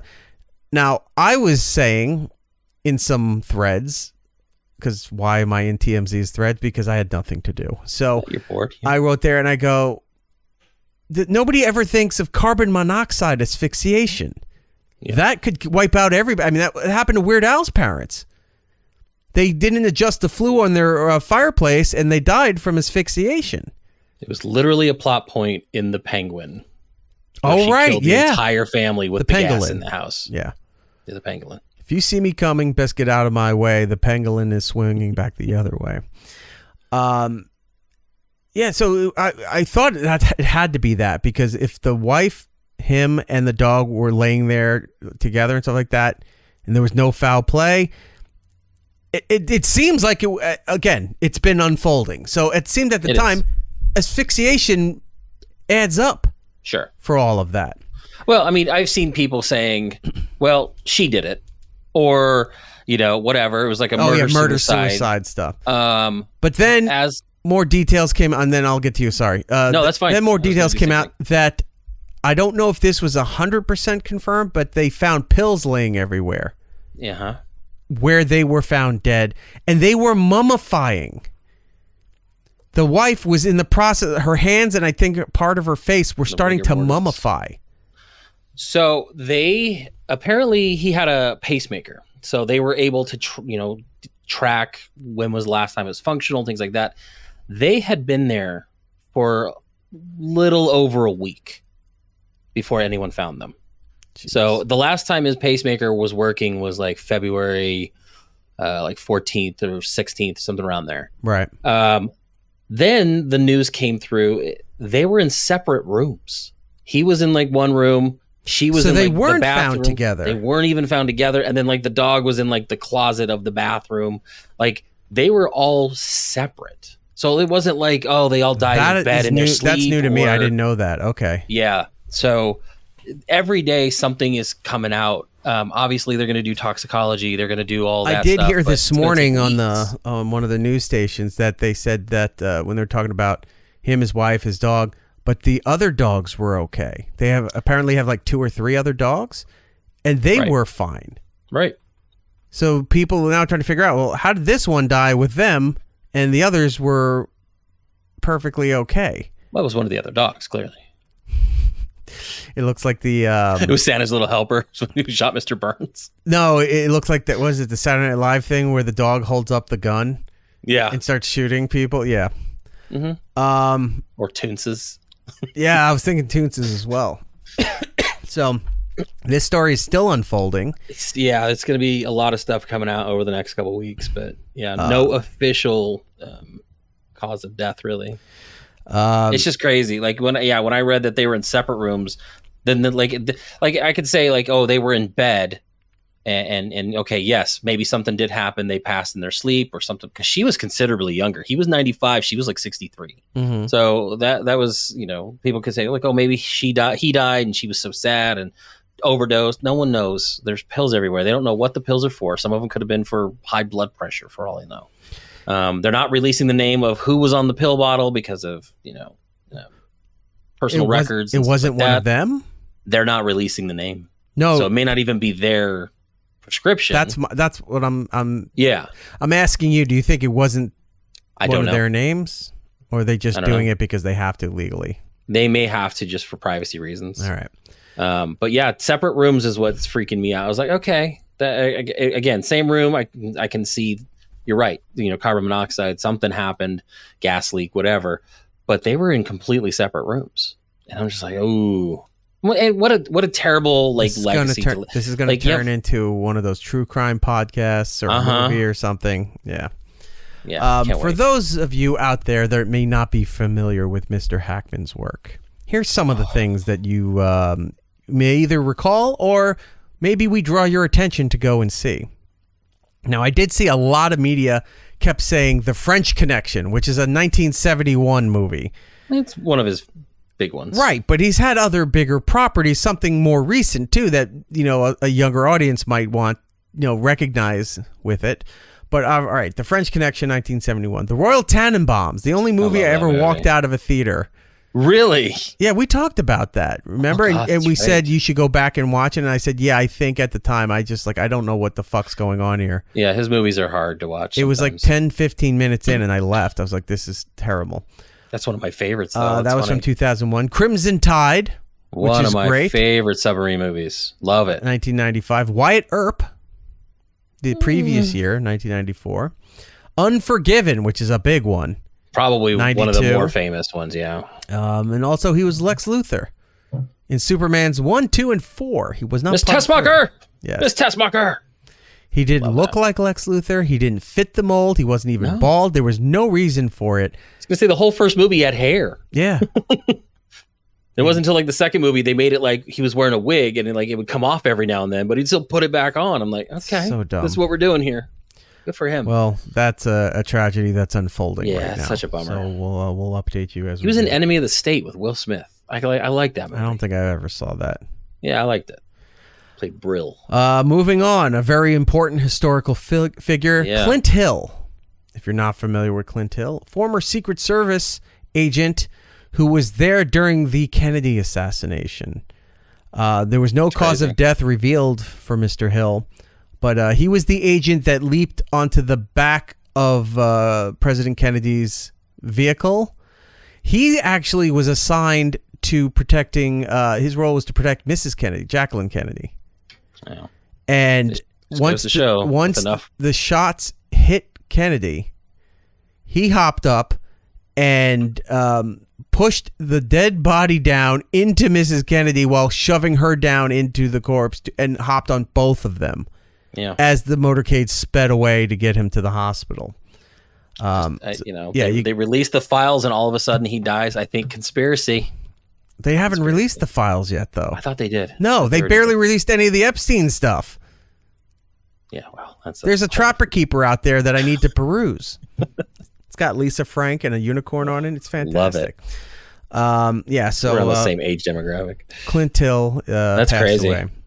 This one I didn't know about that you put on this list. Roberta Flack, very famous soul singer, or maybe more R&B than soul, but I mean they go hand in hand anyway. R&B singer died of cardiac arrest back on February 24th, on her way to the hospital. Oh, so she wasn't feeling good, and she was on her way to the hospital. A couple years ago, she was diagnosed with ALS, and then around 2015, she had a stroke. So the last decade has not been overly kind to Miss Flack. Now, if you're not familiar with her works, her biggest song is a cover of "Killing Me Softly" with his song. Was it a cover or was she the original? No, it was a cover because she worked on the song with I forgot the original songwriter's name, but the original songwriter's name, she put it out like less than a year before, and it was dead in the water. Right. Roberta Flack was supposed to put this song out and wound up putting it out the next year, and it was gangbusters. Like it became the legendary. It's the song. It's like how Johnny Cash did it hurt, even though it was a Nine Inch Nails song, but everybody now looks at Hurt and like that's a Johnny Cash song. I know, right? And Trent Reznor's like, and rightfully so. It's his song. No, it's his not now. ours. This was a situation with her. She made the song the next year, and it became her song. Like everybody credits her. Lauryn Hill and the Fugees, when they covered it in the 90s, all the credit in the world to Roberta Flack for it. Sure. So that was Lori her song. Lieberman was the one who helped write the lyrics. Yes, with, Charles Fox. And she's put it out the previous year, and it didn't do anything. Yeah, doing nowhere. Which I don't know the whole story. It sounds kind of sketchy that you're writing the song with her, for her, and then you release it before she does. I don't know.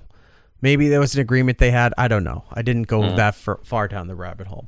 Another big song she had, "The First Time I Ever Saw Your Face." You probably heard that on a lot of light FM stations, Motown, programmed kind of streaming stations, things like that, had it on there. And then this one was also huge in the 80s. "Tonight I Celebrate My Love." It was a duet she did with Peebo Bryson. Peebo Bryson. Yeah.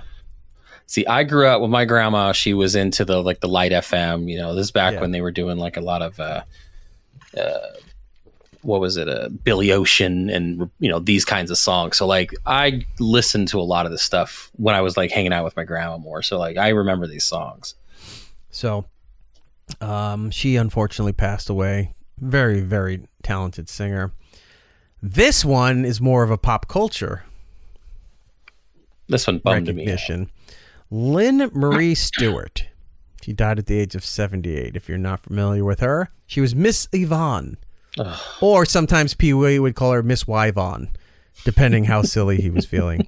From Pee Wee's Playhouse. Because there was one or two times he goes, "Hello, Miss Yvonne." Hello, Miss Yvonne. More recently, you probably knew her as Charlie's mom on Always Sunny in Philadelphia. Right. And she's been in a whole slew of things. She was in American Graffiti, which you look back at that movie as time goes on and you realize more and more famous people came out of that movie. Yeah, she thinks she played Bobby. Harrison Ford is in that movie. A legendary radio personality, Wolfman Jack. Ron Howard. Mm-hmm. Richard Dreyfuss is in that movie. Yeah, Dreyfuss is in that one. There's a few others that I'm forgetting. She was in that. She was in Jumping Jack Flash in the 80s, which I don't think was that big a hit, but that was there. No, was that the Whoopi Goldberg movie? I think so. Oh, yeah, that didn't do well. Right? Yeah. She was in The Running Man with Arnold Schwarzenegger. Yes. She was in Rain Man, but I don't remember her in Rain Man. I have to go back and look. Yeah, I don't remember that either. Clear and Present Danger, big movie. That's a good one. And Bridesmaids. I'm sure she played one of the moms in Bridesmaids. Sure. She was in Big Top Pee-wee and Pee-wee's Big Adventure. I love those. What was the... Big Top was the... Big Top was the sequel. That's the one you can't find anywhere. It's hard. Yeah, some of these, like, the rights go away or someone doesn't have the rights to distribute and they're not putting it, like, on Blu-ray or anything. So, yeah, it's one that's not easy to pick up. It might be streaming somewhere, but it's hard to find to own. Right. And then finally, Roberto Orsi? Yeah. At 51. Miss Yvonne. How she passed away? Complications. They recently discovered a tumor between her liver and her gallbladder. Ugh, that so sucks. that I get. Look, sometimes when they find those tumors too late, and God forbid it gets infected or punctured and spreads, it's over. It's like when you have if oil leaks into a cracked engine block, your car's dead. You're not going anywhere, and it's fast. You start smoking, then the black smoke, and then it's done. You're not ever driving that thing again. Back to Roberto Orci. He was the writer-producer behind the late 2000s reboot of Star Trek and Transformers, and creator of Fringe, which I never watched that show, but people said I would love that show. The first couple seasons were great. That last season, when they were kind of canceling, kind of went off the rails a little bit, but overall it was pretty solid. Like I enjoyed it a lot. And he passed away from kidney disease, which is terrible. Yeah, that was weird. All right, we got to lighten the mood here. Singing puns because they're fun. Boop. What does a man who had a vasectomy have in common with a Christmas tree? Their balls are both decorative. That's a good one. A lot of disasters happened, and we're here to tell you about it.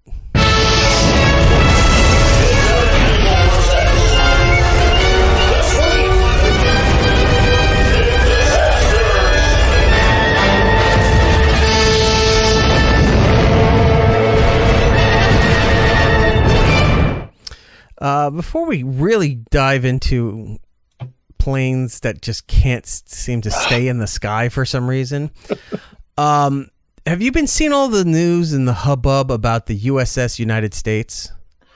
I think I know they're doing like a tour of the southern states before they head off to go get cleaned up and possibly sunk. Yeah, so they gutted the thing. It's an old warship that was stationed, which I thought permanently in Philadelphia. Like the Intrepid in New York is actual museum. South Philadelphia Pier for 30 years. So I thought it was grounded there permanently, but apparently not the case. It was there. It used to be somewhat of a tourist thing. Then it got too old and decrepit that they didn't let people go see anything there anymore. So it was just a fixture. Like you could see it from a couple of the bridges. It was just, I guess, a point of pride, symbolism, if you will, for the city of Philadelphia. Now, they decided to spend all this money because it was just falling apart and they couldn't keep it up. And there was no point in keeping it up just to have people look at it. They decided to renovate it where they removed everything. Fuel lines, engine rooms, asbestos, any kind of contaminated metals, all of that stuff was gutted. So that they reinforced the hull, and that's about it. Everything else that could be poisonous, toxic, whatever, was removed, and they decided they were going to go and sink it as a natural reef. Because there's parts of, they say climate change, but, changing temperatures in the ocean currents are killing off a lot of coral reefs and natural habitats for ocean life, various parts of the world. So they said, we have this big ship, maybe that's what we'll do. And they're going to go sink it. It was towed out of the harbor in Philadelphia and then was doing its victory lap, if you will, down the east coast of Florida. Of the United States. Yep. And within the last day or two or something, it's been in Florida. Yep. And I want to show you a photo. This isn't Florida. It's taking a 2-week journey from its original spot around to Mobile, Alabama, so it could get cleaned up. I guess Okaloosa County bought it for $10 million back in October. Okay. So that's what they're going to do is clean it up, get it all done, and create an artificial reef off the Destin Fort Walton Beach area and open a land-based museum as well. Okay. So look at that thing. That thing it's like Titanic look. Right. That looks like the Titanic. Now, decades ago, there was a lot of talk about rejuvenating this thing and making it operational again. But from what I understand, the way modern ports are nowadays, they don't have any kind of facility or anything to upkeep steamliners. Mm-hmm. Like it's just an antiquated technology that we don't have the ability to service anymore. So they said, well, why would we spend all that money to do all of this if we can just junk it, I guess. So this is a photo of it. Now you're thinking like, oh, it's doing pretty good, but it's being towed the entire time. It's just towboats, hitting different sectors of the ocean on the East Coast there, and the towboats swap out, mm-hmm. and just rehook the chains to this thing, and it's just a giant tow job all the way down the East Coast of the United States. Worst show title ever. Giant toe job. All right. Gross. I'll write that down. Yeah, so real quick, the ocean liner was in service from 1952 to 1969, excuse me. It was known as America's flagship. Now, you had said it was a warship. It's actually a passenger ship. It was the fastest passenger ship ever built and the largest ever made. It had involvement in World War II. I know it existed around the time, but I thought it had some sort of involvement. It was in service from the 50s to the 60s. It still holds the transatlantic speed record, which it won on its maiden voyage. During the sea trials, the ship hit 44 miles per hour. Modern cruise ships only travel about 28. So this thing was just chugging along, and now we're just sliding down slides and eating at Bobby Flay's or something. Now, this is probably, if the Titanic never sank, this is probably, well, I don't know, because then the Titanic wouldn't be as famous as it is. Because I was going to say, if it was still around, this is probably what they would do with it, right? Most likely. But if the Titanic never sank, to it early. the Titanic just would have been another ship that eventually got docked in Turkey and sold for scraps, like all the other cruise ships. Yeah, because and there was a ocean liners sister do. ship from the Titanic that, had a good run, but no one remembers that as much. Was it the Britannia? I may have been the Britannia. Right. Here it is in West Palm Beach. This is a photo. Look at that. That's a cool shot. Right? That thing, it just looks massive. Like, just absolutely massive. I would love that if, like, you just had a beachfront property. You just see this, and they anchored off across ships and various stuff, and it gives you something to look at. Yeah, it gives a little bit of nostalgia, and it's a nice, barrier in case of tsunamis or Kojai, whatever they are, the Godzilla stuff. Kaiju. Ahoy. Atlantic Rim could be happening off the east coast of Florida. We don't know. Exactly. We don't know what happens in that Bermuda Triangle. It's never been discovered. That's where they just throw them. They just throw them in the Bermuda Triangle. So anyway, I thought that was an awesome photo. Then, while looking around for some stuff, they have a photo. They took a photo of it at night, and all I kept thinking was that show that we used to love, 1899. Oh, Gillis or any rolling kind of over his grave right now. Sea horror movie. Like if they just were out there, look at that. It's a spotlight. It's wow. That looks like a painting. It's perfectly black. There's no light anywhere. Wow. In order to see it, they had to put a giant spotlight on it so they could just keep tabs on it while they were towing it or while they were just monitoring it. But imagine you're sailing and you're just getting a ping off your radar, but you don't see anything because there's no lights, no whatever, and all of a sudden you got the searchlights going out and that just appears. It's just a ghost ship. Yeah, horror ghost ship. Ugh. That's awesome. But I saw that photo. I was like, oh, that's kind of fucking creepy. Do you want to know some of the famous passengers of that ship? Sure. Walt Disney, Marilyn Monroe, Marlon Brando, Sean Connery, Walter Cronkite, Judy Garland, Cary Grant, Charlton Heston, Bob Hope, Grace Kelly, Elizabeth Taylor, John Wayne, the Duke and the Duchess of Windsor, Harry Truman sailed on that, Dwight Eisenhower, John Kennedy, and a very young Bill Clinton, who was on his way to study at Oxford. This has a pretty storied past. It's kind of sad. I was going to say, there was a few people there that just missed out on this. Like, I think Charlton Heston and you mentioned another name that I'm spacing on here. But anyway. Sean Connery. He only died a few years ago. Yeah. But Bill Clinton is the only living person that was on this boat. So far. Of note. Yeah. What island was it heading to? There must be some kind of manifest or a list that we can check. Something. Singing puns because they're fun. Boop. Why does Santa always come down the chimney?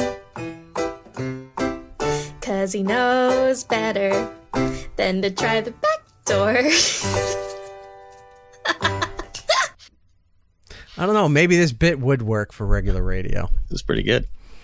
All right. Moving on to the more tragic stuff. A lot of it is all plane stuff. The planes have not stopped since the Potomac. I'm not going to fly anymore. All right. First, we're going to go to Chicago. A near miss for Southwest Airlines at Chicago Midway International Airport as it almost collided upon landing to a business jet that was taxiing and entered the runway without FAA authorization. Take a look at this. Well, they have all been fired. Oh my god! Flying right overhead. It's about to touch down.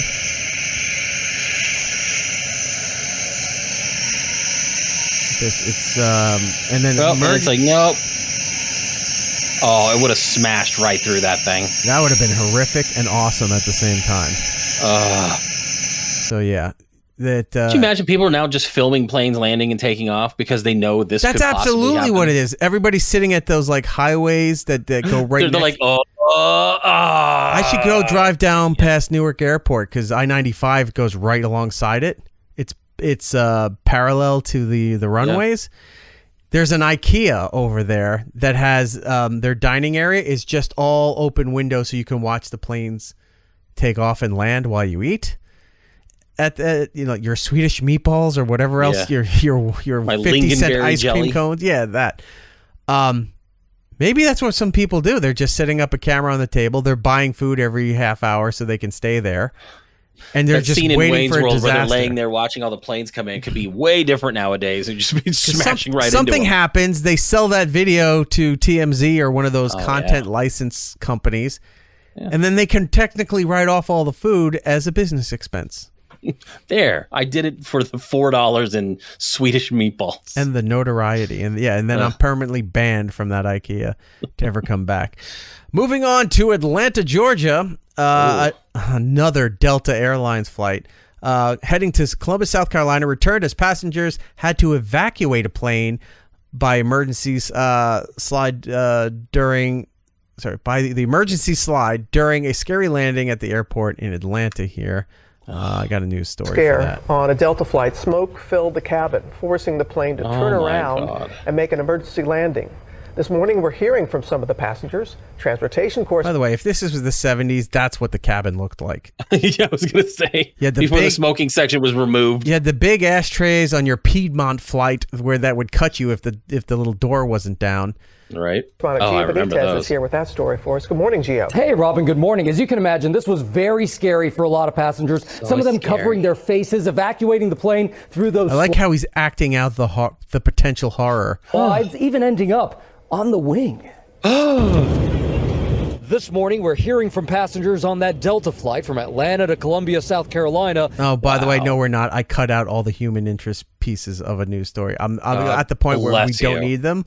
We don't need the actual testimony, so they're all gone. Where smoke filled the cabin mid-flight. Are they returning to the airport? The aircraft carrying nearly 100 passengers and crew making an emergency landing. Got smoke in the cabin and need to plan a return back. The flight turning back around to Atlanta. Passengers forced to evacuate on emergency slides right onto the runway. We had to evacuate off the They love showing the emergency slides.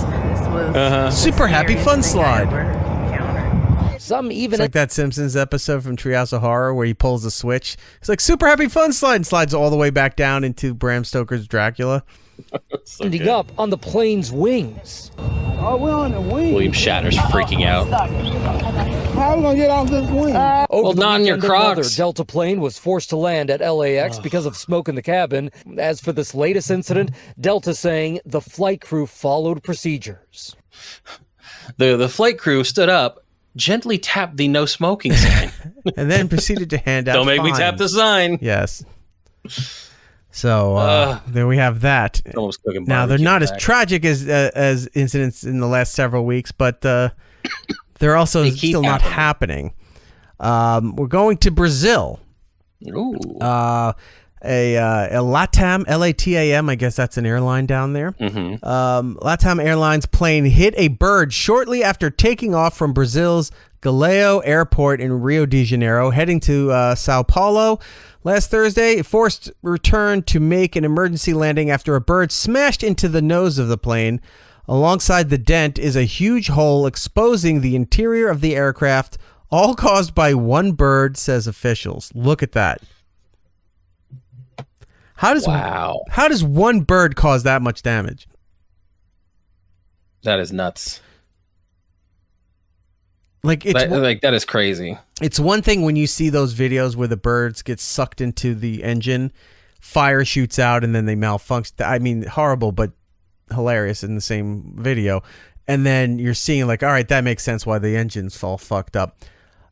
Some fucking Canadian goose that's shitting on the runway hits that thing. How does it cause that? How does it puncture the hull that bad? That is. Like you're seeing the cabin's feet hitting the pedals at that point. Now, this just in, I think we found the bird that actually hit the plane. Okay. Big bird. It's the biggest thing that could make a hole that big in that fucking plane. Oh. There's no chance. Somebody just what's in there? Like, is it hollow? I don't know. Is it like one of those shitty sports cars where the hood is really the trunk and the engine is in the back? Right. It's where we put all the luggage. Yeah.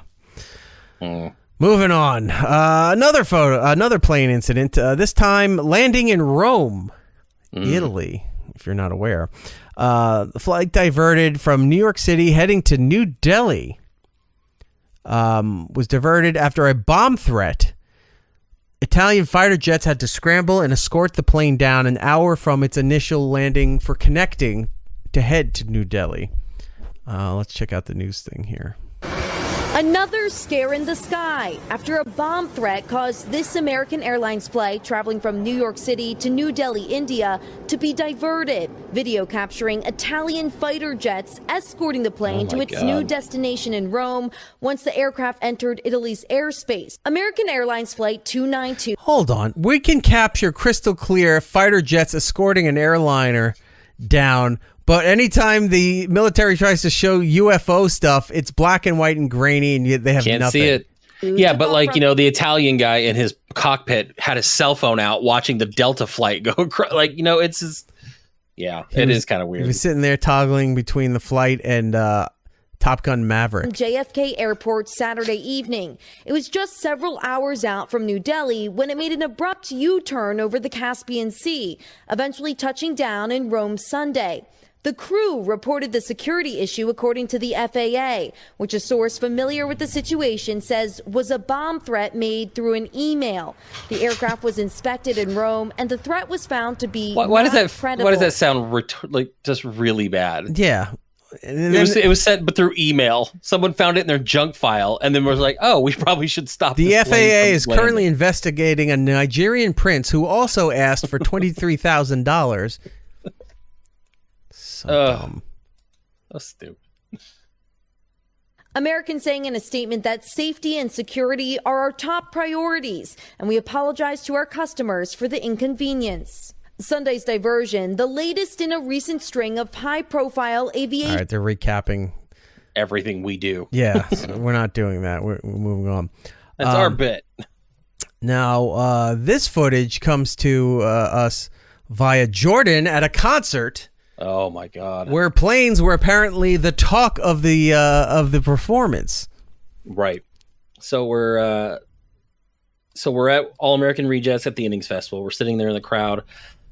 Right before he's about to go and do another song, lead singer, he looks up and he goes, and excuse my language, "That's a big fucking plane." And then of course everyone whips their head over. Now, where this concert was being held was called Tempe Town Lake. This is literally in the flight path for Sky Harbor Airport, the big Phoenix, international airport. Mm-hmm. No less than every 5 minutes, a plane is flying overhead. And I'm just like, at some point, I'm starting to get, we keep doing these things. That is very low. Like, depending on your point of view, it looks like it's about to skim the top of the stage. Yeah, it felt very low.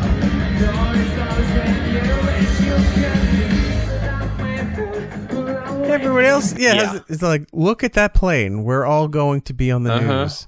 I'm like, we're gonna die.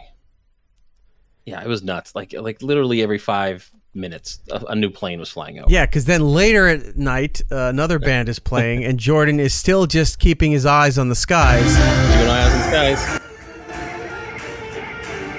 Like, this one's coming for me. Look how you shouldn't be able to see the landing gear that clear. Yeah, like I see people waving at me watching the concert from above. Who is on stage right now? Fall Out Boy. They're doing Tom's Diner? No. This was a... This was Centuries. So Centuries has a sample of Tom's I think they Diner? sample at Tom's Diner, yeah. Okay. Yeah, they sample it at the beginning. Yeah, look at that. That's better than the Jersey drone footage. How you got that? Yeah, But yeah, again, every 5 minutes there was something flying over, and at some point I just started going, "All right, this is kind of getting ridiculous." I'm getting a little worried. That's an issue. There's too many things falling out of the sky for this to be safe. That is true. All right. The next thing, we move on to Melbourne, Australia. Arnar. Flight out of Melbourne, Australia. This one's wild.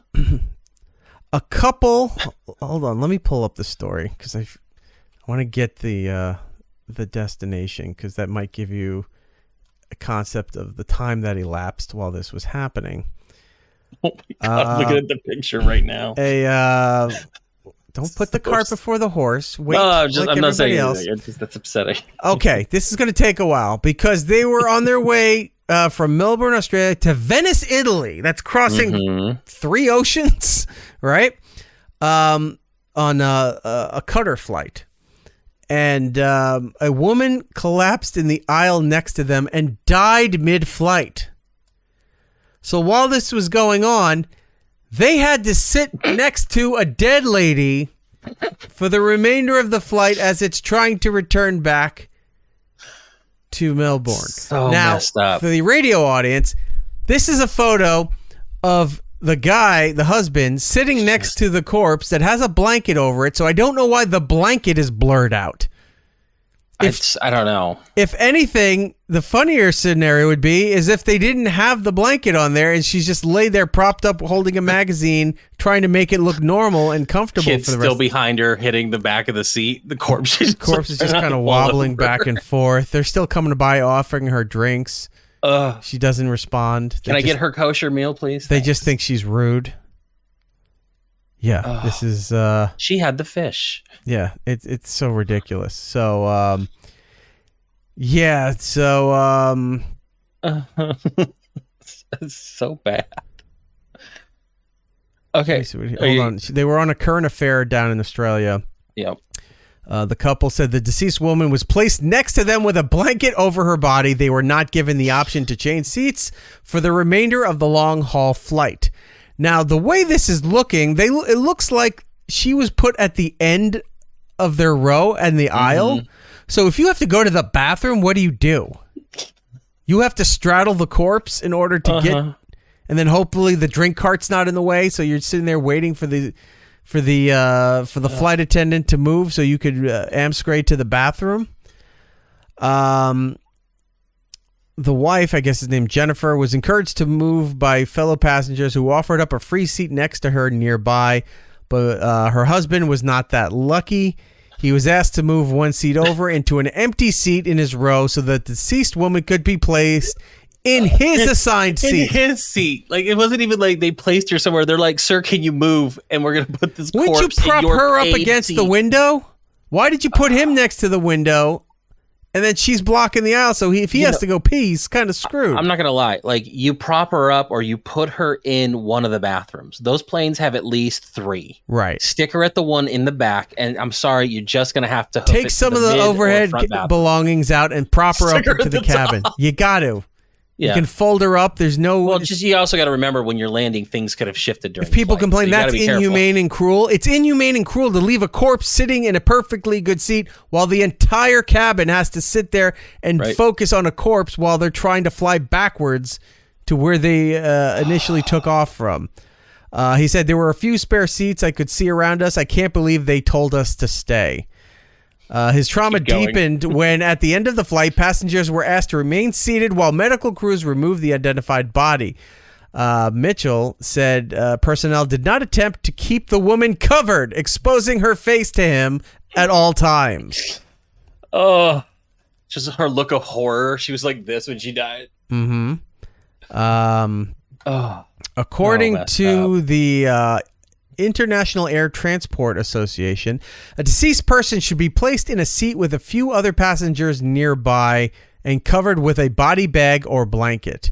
Is that like policy? Like, what the hell? International policy that it seems to be the case. Just cover her up. Or you know what? Empty out your mobile cart, put her in there, and then lock her into that back cabinet. It's air conditioned or cooled or whatever. It keeps her from spoiling. Keeps her out of the view of the passengers. Oh my God. So anyway, yeah, they had to sit next to a corpse as their flight went back.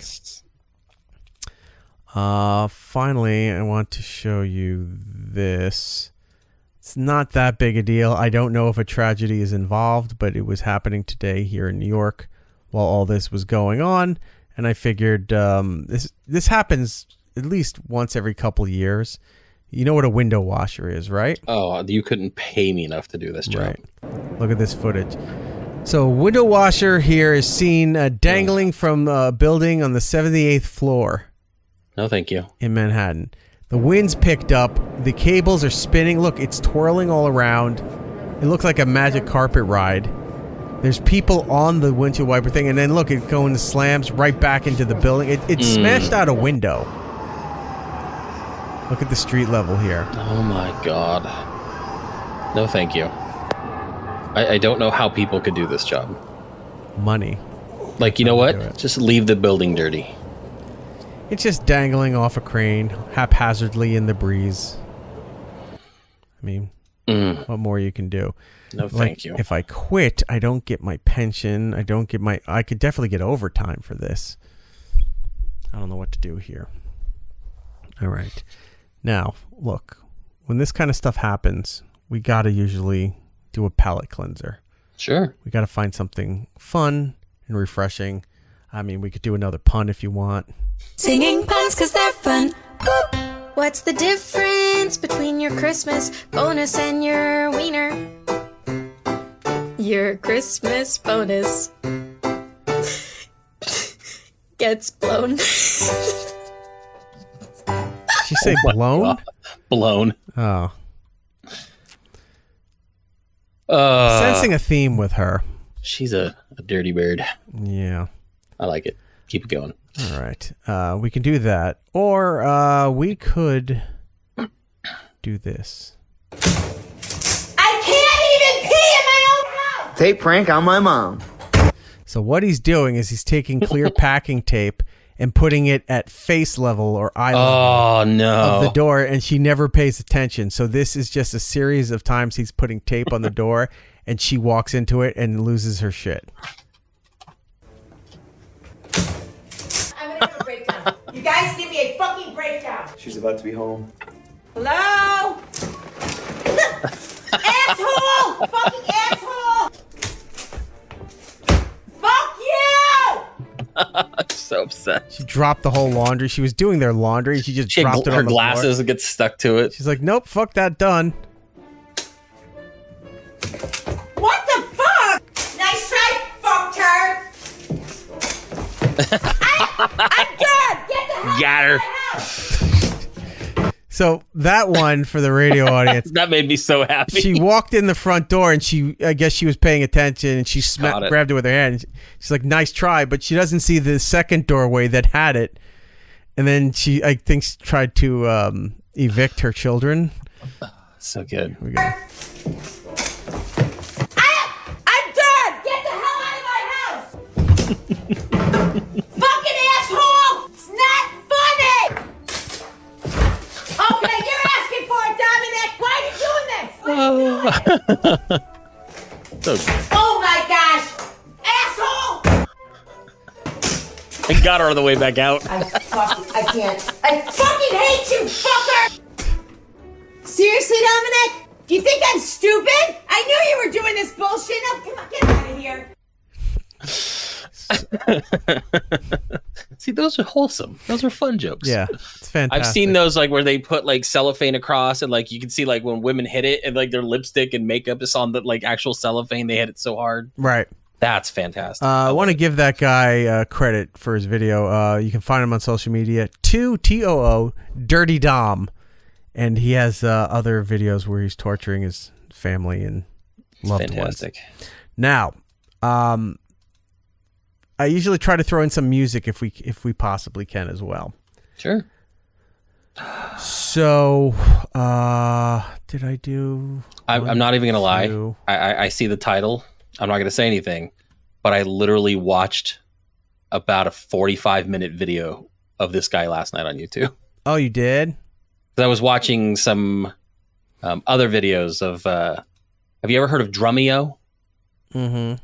Where they get so they get these guys like in other bands, like Nightwish or Metallica or whatever, and then the drummers from those bands have to learn other bands' drum parts or try to fill in what they think, like 30 Seconds to Mars did in this song. And they were doing some of that, and I've seen this guy on TikTok, but all right, please try not to spoil things for you. No, it's okay. I looked over. You bring it upon yourself. You ruin. It's like you ruined Christmas. It's like, I'm so sorry. Oh yeah. You don't sound too excited for getting these presents, and then you find out a couple days prior you went and lifted the tape and saw everything. So you ruin good things for yourself. Anyway, the audience. This is a drummer who I've been following for a while. He's insane. How good he is. I'm gonna have a problem. Where's Gabby? Oh, she's on a cruise. She can't come help us. I was gonna say she's down in like Miami. His name is Estepario, Siberia. Siberia. Yeah, whatever. So he puts out these insane drum videos, and apparently, what's his name? Serge Tankian, from System of a Down, started following him, and he freaked out because he loves System of a Down. Oh wow! So he put out a special video just for Serge because Serge follows him now. I haven't seen this. Check this out, guys. Now that Serge Tankian follows me, this had to happen. Oh, he's playing PVC pipes. It's pretty talented. That is awesome.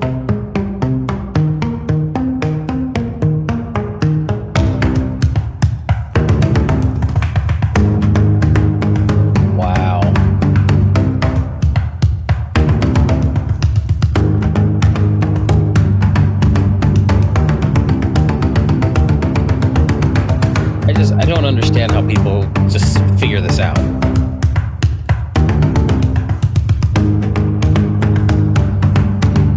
As soon as I saw this, I was like, "Oh, he's gonna love this."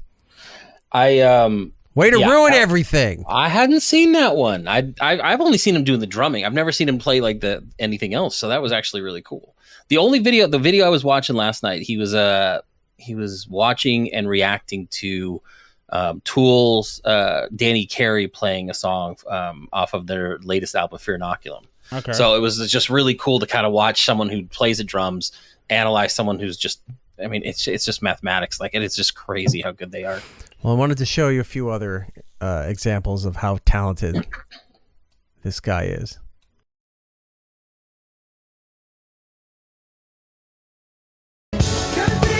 Jesus. Playing two sticks to make a third stick drum.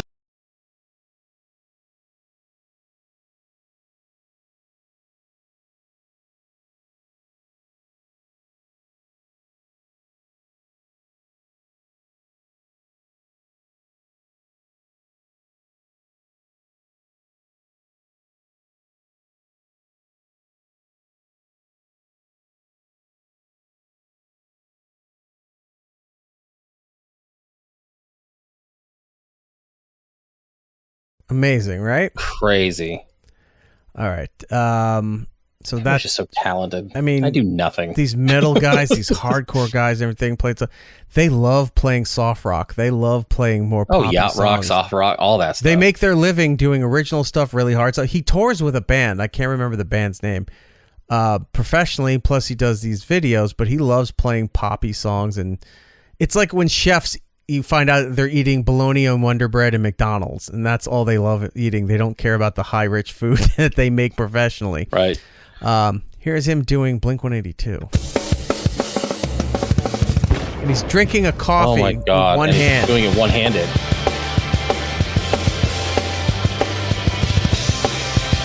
Oh my God. I think he's showing off. A little bit. And then he throws the stick just into the snare, bounces up, catches it, and like, I do this on the reg. Yeah. Now, fun stuff here, but I wanted to go a little harder to show you how insanely talented this guy is. Okay. It's the one-hand coffee thing, but he changes it up a little bit. He's doing a song called Natural Born Killer. It's not the Ice Cube Dr. Dre song, but listen to this.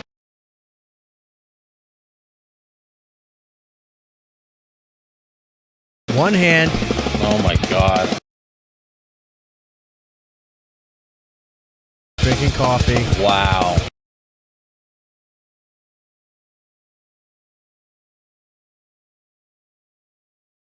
Now he's lighting a joint.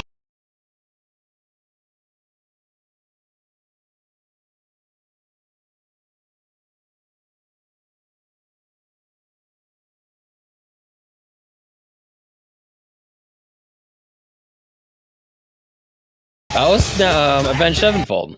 Okay. Oh, wow. That was good. Yeah. God, that guy's talented. Brilliant guy. Go give him a follow. Let me find his name here again. Estepario Siberia. Siberiano. There's an N in there. Siberiano. Siberiano. Fucking amazing. Good Right. on him. Well done. We're going to take a break. We'll be right back. More, it's Eric Nagel. It's Eric Nagel. Next. It's Eric Nagel. Follow the show on all social medias at It's Eric Nagel for ways to watch or listen to the show, both live and on demand. Go to itsericnagel.com. We're back with It's Eric Nagel. Segment 2 of the show. Eric Jordan here with you for television, movie, streaming updates, all of that stuff to let you know about and tell you what's worth your time and what isn't. As we start with what we've been watching lately. Jordan, what have you been watching? Last weekend after the show, we found out that Sonic 3 made its way to Paramount Plus. So I ended up watching Sonic 3. Very solid trilogy so far. These Sonic movies. Not a good start with when they originally put out that first trailer and Sonic looked like a horrible nightmare of a character, but these movies are actually all really good. That third one was pretty solid. Keanu Reeves played Shadow the Hedgehog, and Jim Carrey made its way back. He plays two characters in the movie. It was really fun. A good movie. Held my attention as an adult. Good for the kids. It was a good one. So, and then I didn't really watch anything else really new. I did watch Euro Trip because of we were talking about Michelle Trachtenberg, so I revisited that movie. And then I watched another Gene Hackman movie that doesn't get a lot of run, but I find it to be very fun to watch. Also starring Keanu Reeves, The Replacements. Yes. I saw that in the theater. Yeah. You were the only one. Mm-hmm. Yeah. So I watched that. Still love that movie. It's silly. It's a fun movie though. It's really good. Gene Hackman's great in it. So I bring that up when everybody talks about football movies and they bring up Necessary Roughness. Yeah. The Scott Bakula movie, right? And then, of course, Jesus, fuck. What am I thinking? The ones with Dawson, with James Vanderbeek. Oh, Varsity Blues. Varsity Blues. Yeah. I don't want your laugh. And then, of course, you got the Burt Reynolds movie that Adam Sandler remade. Mm-hmm. It was The Longest Yard. Yeah, The Longest Yard. The original and the But I'll new bring one. up The Replacements, and you're right. Many people have not seen that. So. I love that movie. So yeah, I watched that, and then I'm killing time. I'm oddly enough, I'm just when I'm working, if I'm not in meetings and stuff like that, I'll throw random stuff on, and I've just been watching Law and Orders, just randomly putting on Law and Order because I like seeing who pops in. I watched one that Mahershala Ali was the guest star of the week. It was before he was famous. Everybody's been on Law and Order. They either get their start or they get their SAG after a renewal by doing a Law and Order or something. Right. So it's just those are just fun background noise for me. But for me, I watched the latest episode of Severance. Oh, and that's such a good show. I watched the first episode of the start of season 3 for White Lotus. Oh, yeah, that one just showed up. I knew they were doing it, but I didn't realize they weren't going to hype it. Yeah, Parker Posey's in it. Walton Goggins is in it. I do love Walton Goggins, too. I forgot the guy that Parker's married to. He's a famous actor too, and I'm spacing on his name, but he's in there as well. It's off to a weird start, but White Lotus has always been a very weird show. I'm already liking it better than last season's, even though the story was great. Michael Imperioli just bugs me. I don't like him. Theo James? I know he's in this. Aubrey Plaza. Are these only go last year or this year? This year's. I'm just trying to figure out who you were talking about. Steve Zahn? No, no, it's not Steve Zahn. You're going to make me do this? Yes, I want to know. White Lotus. I'm just going through all Jason of the Isaacs. people. Thank you. I couldn't think of his name. I love Jason Isaacs. I do too. I couldn't think of... Arnold Schwarzenegger's son is in this one. Yes, he's a real dick. Patrick? Yeah. He might be he might be like one of those frat boy drug rapist kind of guys. Great. Yeah. A sexual deviant, if you will. Wow. So right. it's off to a gangbuster start. That's good. For White Lotus season 3. And that's all I've been watching. I haven't really watched anything of importance or of note. But all right. Moving on. Singing puns because they're fun. Ooh. What do you call a witch that lives on the beach? A sandwich. Out right now for your viewing pleasure in theaters, Last Breath and Riff Raff. Also a star of White Lotus, and that is Stifler's mom, Jennifer Coolidge. She's good. I like Stifler's Did you mom. watch the trailer yet for Riff Raff? I saw the trailer. It looks interesting. She's also going to be in that Minecraft movie, which another trailer dropped for that, and she's in that. And it's like, oh God, she's just like going to be everywhere now, isn't she? She's great. Her voice is funny because she just plays the same one all the time. She's almost like a female Roland. Oh no! If you will. Yeah. She has that cadence to her.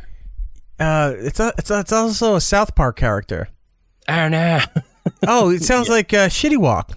Yeah, Shitty Walk. She's female Shitty Walk. Stupid Mongolians. Goddamn Mongolians. Goddamn Mongolians. Stealing my beverages. Oh no! Stop fucking my mother, Mongolians. That's a great episode. You must be they should Stifler's do. friends. Available on video on demand. Love Hurts, A Complete Unknown, and Presence. I don't know. If I Complete remember. Unknown was that one with Timothy Chalamet where he's Oh, that's the Bob Dylan thing. Yeah, I do want to watch that one. Right. Yeah, I mean he's in early contention for Oscar nomination, like Oscar talk. Like I heard it's very good. They've been giving him awards like crazy. He's like the youngest Golden Globe winner. Like it's he may get an Oscar for that. So. Available right now on the Max service if you have that. Lord of the Rings: The War of Rohirrim. Oh my God, it's the first time you've actually said it right. I always like putting this in here just to see if you can pronounce it. Yes, The War of the Rohirrim. The War of Rhododendrons. That's right. Yes. That's the animated one, right? Yes. Okay. It's pretty good. That might be good because I don't like a lot of DC stuff, but the animated movies are very, very good. Yeah, I had a good time. I saw this one in the theater and it was actually really fun. The Baldwins. Yeah, it's stupid reality show. It's a reality show of Alec Baldwin and his wife. I saw some clips on whatever the daytime Access Hollywood style shows are in the middle of the day, and they're talking about this looks great. I go, this looks horrible. Like, I gotta say, like you would think at this point, after all that stuff that happened on that set of that movie, you know, the trials, all this stuff, maybe you just gotta lay low. Just stop acting. Stop doing. No one wants to watch a reality show of you and Hilaria.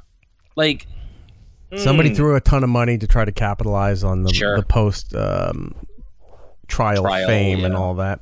And then Elevation, which I'm not sure if I know what that one is. An Anthony Mackie movie. It looks weird where it's like these things came out of the ground where they're aliens. I don't quite sure, based off the trailer, I don't know for sure, but they can't go above a certain elevation. So like society has moved up into the mountains, and then like Anthony Mackie's kid gets sick and he has to go down into the under that line to go find meds at a hospital. It looks interesting. It's all...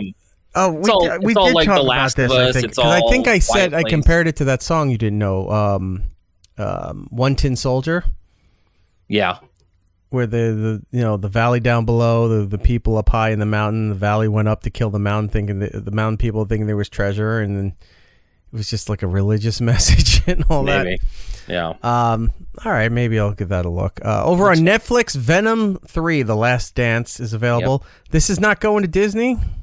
No, because it was a Sony property. It's not a Disney. Yeah, but the other Sony properties have gone to Disney. Sony signed a deal with Netflix years ago. So like even that newest Spider-Man that Disney produced, even though it was Sony, went right to Netflix after it went to streaming. So the Sony properties go to Netflix first. Okay, then. It might make its way over. Over on Hulu. This might be my weekends. Shoresy season 4. And it's like all of it. Like they're not doing one episode. It's 6 episodes, right? It's like 6 or 7 6 1-hour episodes. Yeah, I'll be definitely watching that. And there's a season 5 coming too. Very excited that they gave us the false ending. I almost bought a Shoresy hockey jersey with the bulldog on it. I'm just like, I might still do it.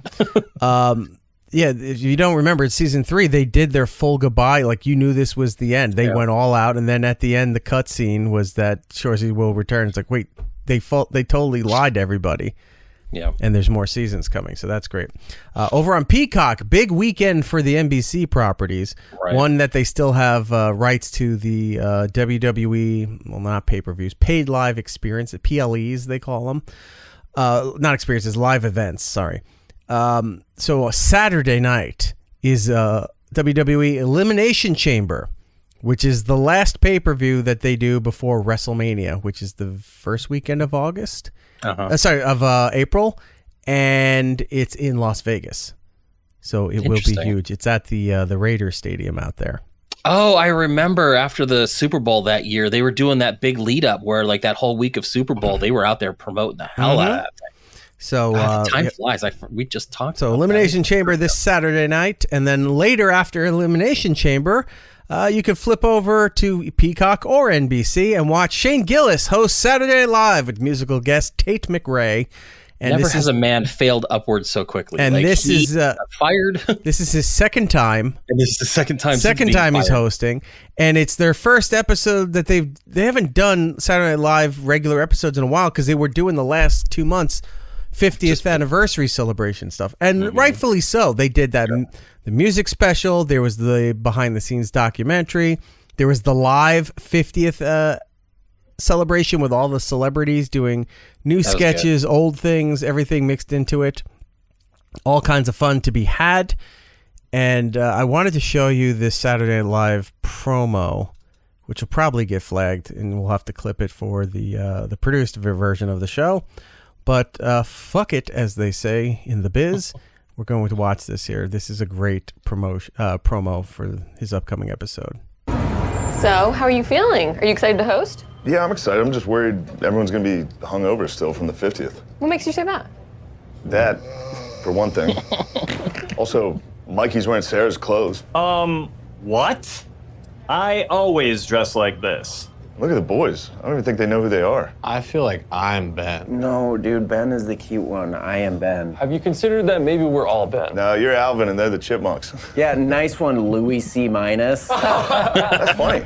I laughed at that. I must be a teenage girl if I thought you were funny. Oh, you wish. Oh. Sorry, Shane. Ashley, you're hungover too? What? Hey, do you guys know a good tattoo removal guy? Oh, I think I made a mistake. I thought he would like it. No. He's not gonna like that. He's gonna fire you. Do you ever watch the ones where they do, like, they show you that they're doing the promos? Like, you know, I'm Shane Gillis and I'm hosting this weekend at Saturday Night Live. And they show all the alternate cuts, yeah. Yeah, and then there was one cut, and then, like, the girl standing next to him who's, like, this like her first year, and she goes, hey, Shane, do you have any advice for a first-year cast member? Yes. He goes, you should probably get fired. Or something to that effect. I was just like, worked for me. God. Yeah, worked for me. She goes, yeah, we were all starting, featured players on Saturday Night Live. And he goes, yeah, that was a great day. I'm glad he's like leaning into it. Like they just, all right, let's let it go. All right, moving on. I also want to bring up on March 4th, going into next week, coming up, Andrew Schultz, brand new special on Netflix called Indulge. There's a clip online. If you think Saturday Night Live's bad, Netflix is worse or as bad. If you try to play the promos that they're promoting a movie or special, whatever, they flag not only the copyright stuff, but then they start flagging like the whole episode can't air. You go, it's your commercial. We're literally giving you a promotion. We're playing your free commercial to promote your thing, and you're saying, nope, you can't play that. We're literally about to give you 5 more watchers. Yes, exactly. Anyway, he has a special coming out on Netflix on March 4th. And then in theaters next week, Mickey 17 and The Rule of Jenny Penn. That was the other trailer I asked you about today, right? Yes. With John I Lithgow. did watch it after you said it, and then I put a story in here about with John Lithgow and Jeffrey Rush. It's nuts. Fucking looks wild. But I haven't seen. Again, I put information in here in segment 2, and I will talk about. I haven't seen John Lithgow. He plays great, batshit crazy characters. So speaking of batshit crazy, before we go into that, you know who he signed on to be? He's going to play Dumbledore in the Harry Potter TV series. Well, no, I heard they were thinking about him. He signed on. He did. I watched an interview with him, and he admitted it. Someone said it, and he goes, "Yep, it's going to define the last part of my life, but I am signed on and ready to go." And I'm like, "Oh my God!" Think of all the convention money he gets if he doesn't work again. Yeah, right. That guy's a legend. Yeah. Well, he's just talking because he's older. Like, I mean, this could be his last big role before he passes. And some of these older actors realize that, and they're like, "Look, this could define the later half of my years." Nice man. I met him twice at SiriusXM, and got to talk to him in the lobby for a couple minutes. Nice guy. He was promoting. He was doing an off-Broadway play because he still likes doing. It was a small show. It was only going for like 2 or 3 months. Mm-hmm. And he was there just sitting in the lobby. And I'm like, fucking John Lithgow's just sitting in the couch there. Wait, no, he was reading something, waiting, whatever. So I just went, "Hello, sir." Just laughing at Goofus and Gallant. And he stood up, he shook your hand, and he was talking and everything. And he said, He's a big dude, too. He goes, "Do you want a photo?" I said, "Yeah." So we took a photo together, and really nice dude.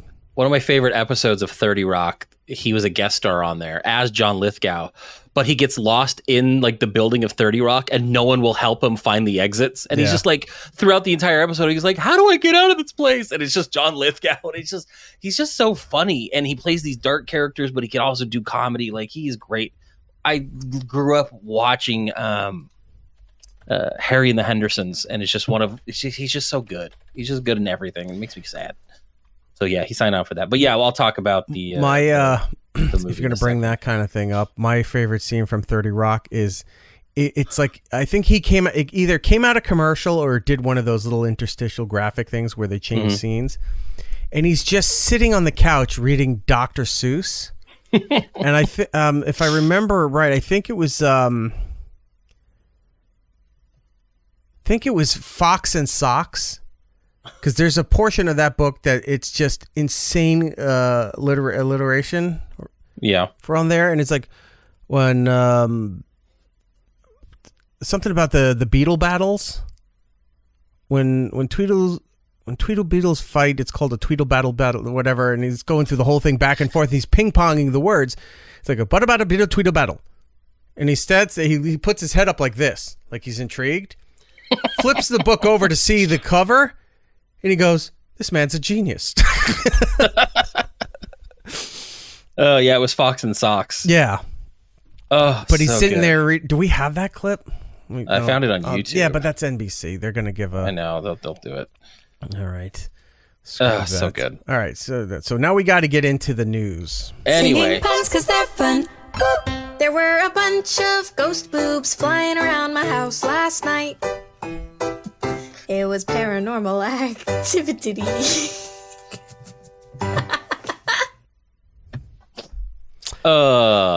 These are great. Anyway, speaking of NBC Nightly News veteran Lester Holt is actually stepping down as an anchor of the network's flagship nightly news broadcast.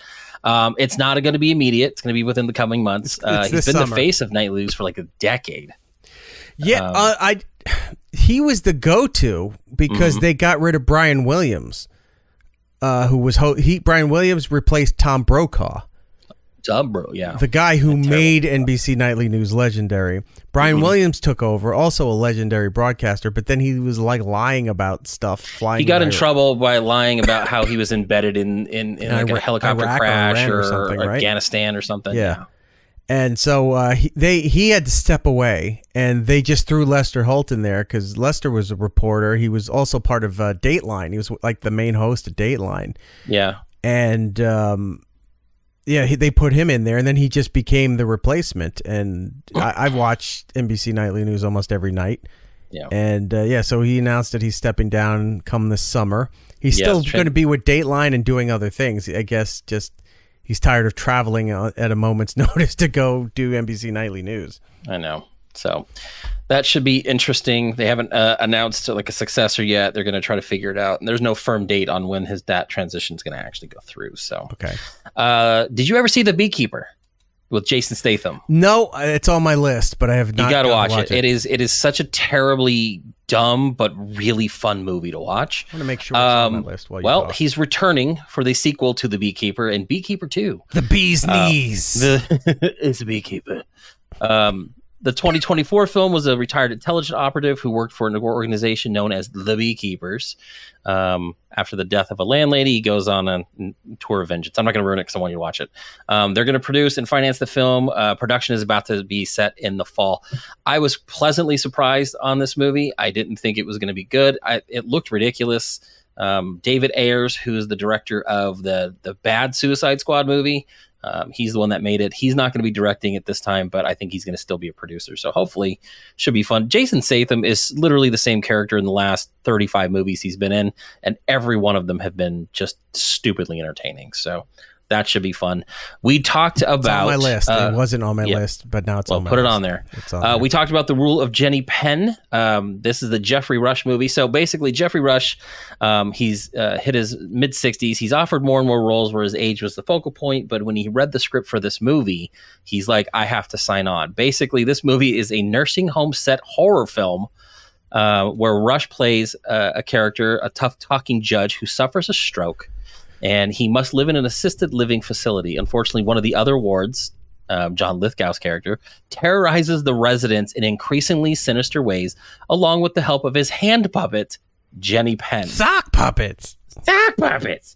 As Dave gets more emboldened to do terrible things in the nursing home, Stefan loses more and more of his faculties, having to take down his nemesis as his motor skills fade. So he's trying to fight John Lithgow, stop him and do all this stuff as he's having more issues after his stroke. It sounds interesting. There's a movie a long time ago called Bubba Hotep. I remember that. Yeah, it was that is one Bruce of my Campbell, favorite right? Bruce Campbell movies. In a nursing home? Yeah, Ozzie Smith, I believe, where he's in a nursing home in Texas, and he thinks he's says Elvis? that he's Elvis. Yeah. And Ozzie Smith plays a black gentleman who claims he has the brain of JFK, and they're fighting a mummy in a nursing home in Texas, and it is fantastically stupid. Yes. It's one of my favorite movies. But yeah, Jeffrey Rush is basically saying, I've had quite a few scripts sent my way in the last 8 years that felt like treading water, but in this, as this guy's brains deteriorates, actually he doesn't say anything for like the last 40 pages. This is a bit like The French Connection, but in a wheelchair. So a little nod to Gene Hackman there. But yeah, after you told me to have you seen this, I immediately went to it. I was like, this is fantastic. This looks weird. Yeah, I watched the trailer and I said, "Oh, Jordan will get a kick out of this." So yeah, we'll have to I definitely need to that up. watch Marvel that. Updates. We're gonna do some Marvel news. Marvel's Daredevil: Born Again is about to debut next week. Oh, I forgot to put that on the coming up. Yeah, go ahead. Yeah, so the first, I believe, 2 episodes of the 6 episodes that are going to air debut next week. 6 episodes in all, but production of season 2 is also going to start next week. Casting news as of today, who apparently can't stop getting cast in everything now. Matthew Lillard is Pedro Pascal. God, he's probably Daredevil. Senor Daredevil, the Mexican equivalent. Matthew Lillard is set to join the cast of Daredevil Born Again season 2 when it heads into production next week. And he's playing his character from Scream for some reason. I know, right? Live her alone. Character details are being kept under lock and key. News comes just ahead of the television series' season 1 premiere next week with the first 2 episodes on March Imagine he's 4th. the new Iron Fist. Oh my God. I would love that. What if Shaggy was Iron Fist? No. What if Matthew Lillard Hey, Scoob! was Iron Fist? It couldn't be worse than the last one. Which, by the way, no Kung Fu, Scoob. I was Zoinks! Powers up. Zoinks! I was talking with somebody about some Marvel we were just shooting the shit about some stuff with Marvel going forward. I said, well, there's been a lot of word that because of Daredevil that we're going to find, or they've alluded to that Luke Cage and Jessica Jones are going to be MCU. They're bringing them in. And I said, this makes kind of sense because they've lowered Spider-Man back down to street level where he should be right now. You got Daredevil now in here, which those worlds always crossed over between Spider-Man and Daredevil because Kingpin. And if they bring in Luke Cage and Jessica Jones, they're already telling us plans about what they're doing with Shang-Chi. So he's going to be either New Avengers, Dark Avengers, something like that. Right. You're not going to need Iron Fist because that was just a disaster. And they could evaluate doing Heroes for Hire instead of the Defenders. Yeah. I could see Heroes for Hire being a Disney Plus show. I think so, especially when they decided to revamp, because originally this Daredevil show, they started production. They were going to do like 18 episodes. They started one way, and it turns out it just wasn't turning out well. Test audiences hated it. The executives were getting freaked out. So what they did was they're like, all right, let's just literally take the Netflix show and Disney-fy it. Mm-hmm. But then they said, no, that's not going to work either. Let's just make the show. So 6 episodes. It's supposed to be pretty gritty. They got a lot of the old cast back, which they weren't originally going to do. Right. They even brought in John Bernthal's character, the Punisher's coming back. Frank Castle, and they're gonna they made a good show. Oh, that's Frank Garvin. Sorry. Yeah. Imagine he shows up. No, that's Steve Garvey. Is it Steve? The baseball player. No, I'm just kidding. Oh, no. But yeah, I mean, then they're gonna spin off. So like John Bernthal's returning as Punisher. But we knew that. We saw him in the trailers. Yes, but they're spinning him off for a special Marvel television like standalone. Remember when they did Werewolf After Dark and stuff like that? I would enjoy do, like that. Their own special. if they could, one-off. if they're willing to experiment more with hard R stuff after Deadpool's success, doing these one-offs or specialty series and stuff where they allow it to go where it's supposed to go. Darker, because Punisher is very dark, brutal. Yeah, very so dark. that would make up for that if he has to tone down to PG-13 level for for Daredevil and some other things. If they let him go off on his own to do other shit like Deadpool's doing, that could work. That's good news to hear. So yeah, Bernthal's co-writing the standalone special now in the works alongside blah blah blah, who's also going to direct. It's supposed to air in 2026 alongside the second season of Daredevil: Born Again.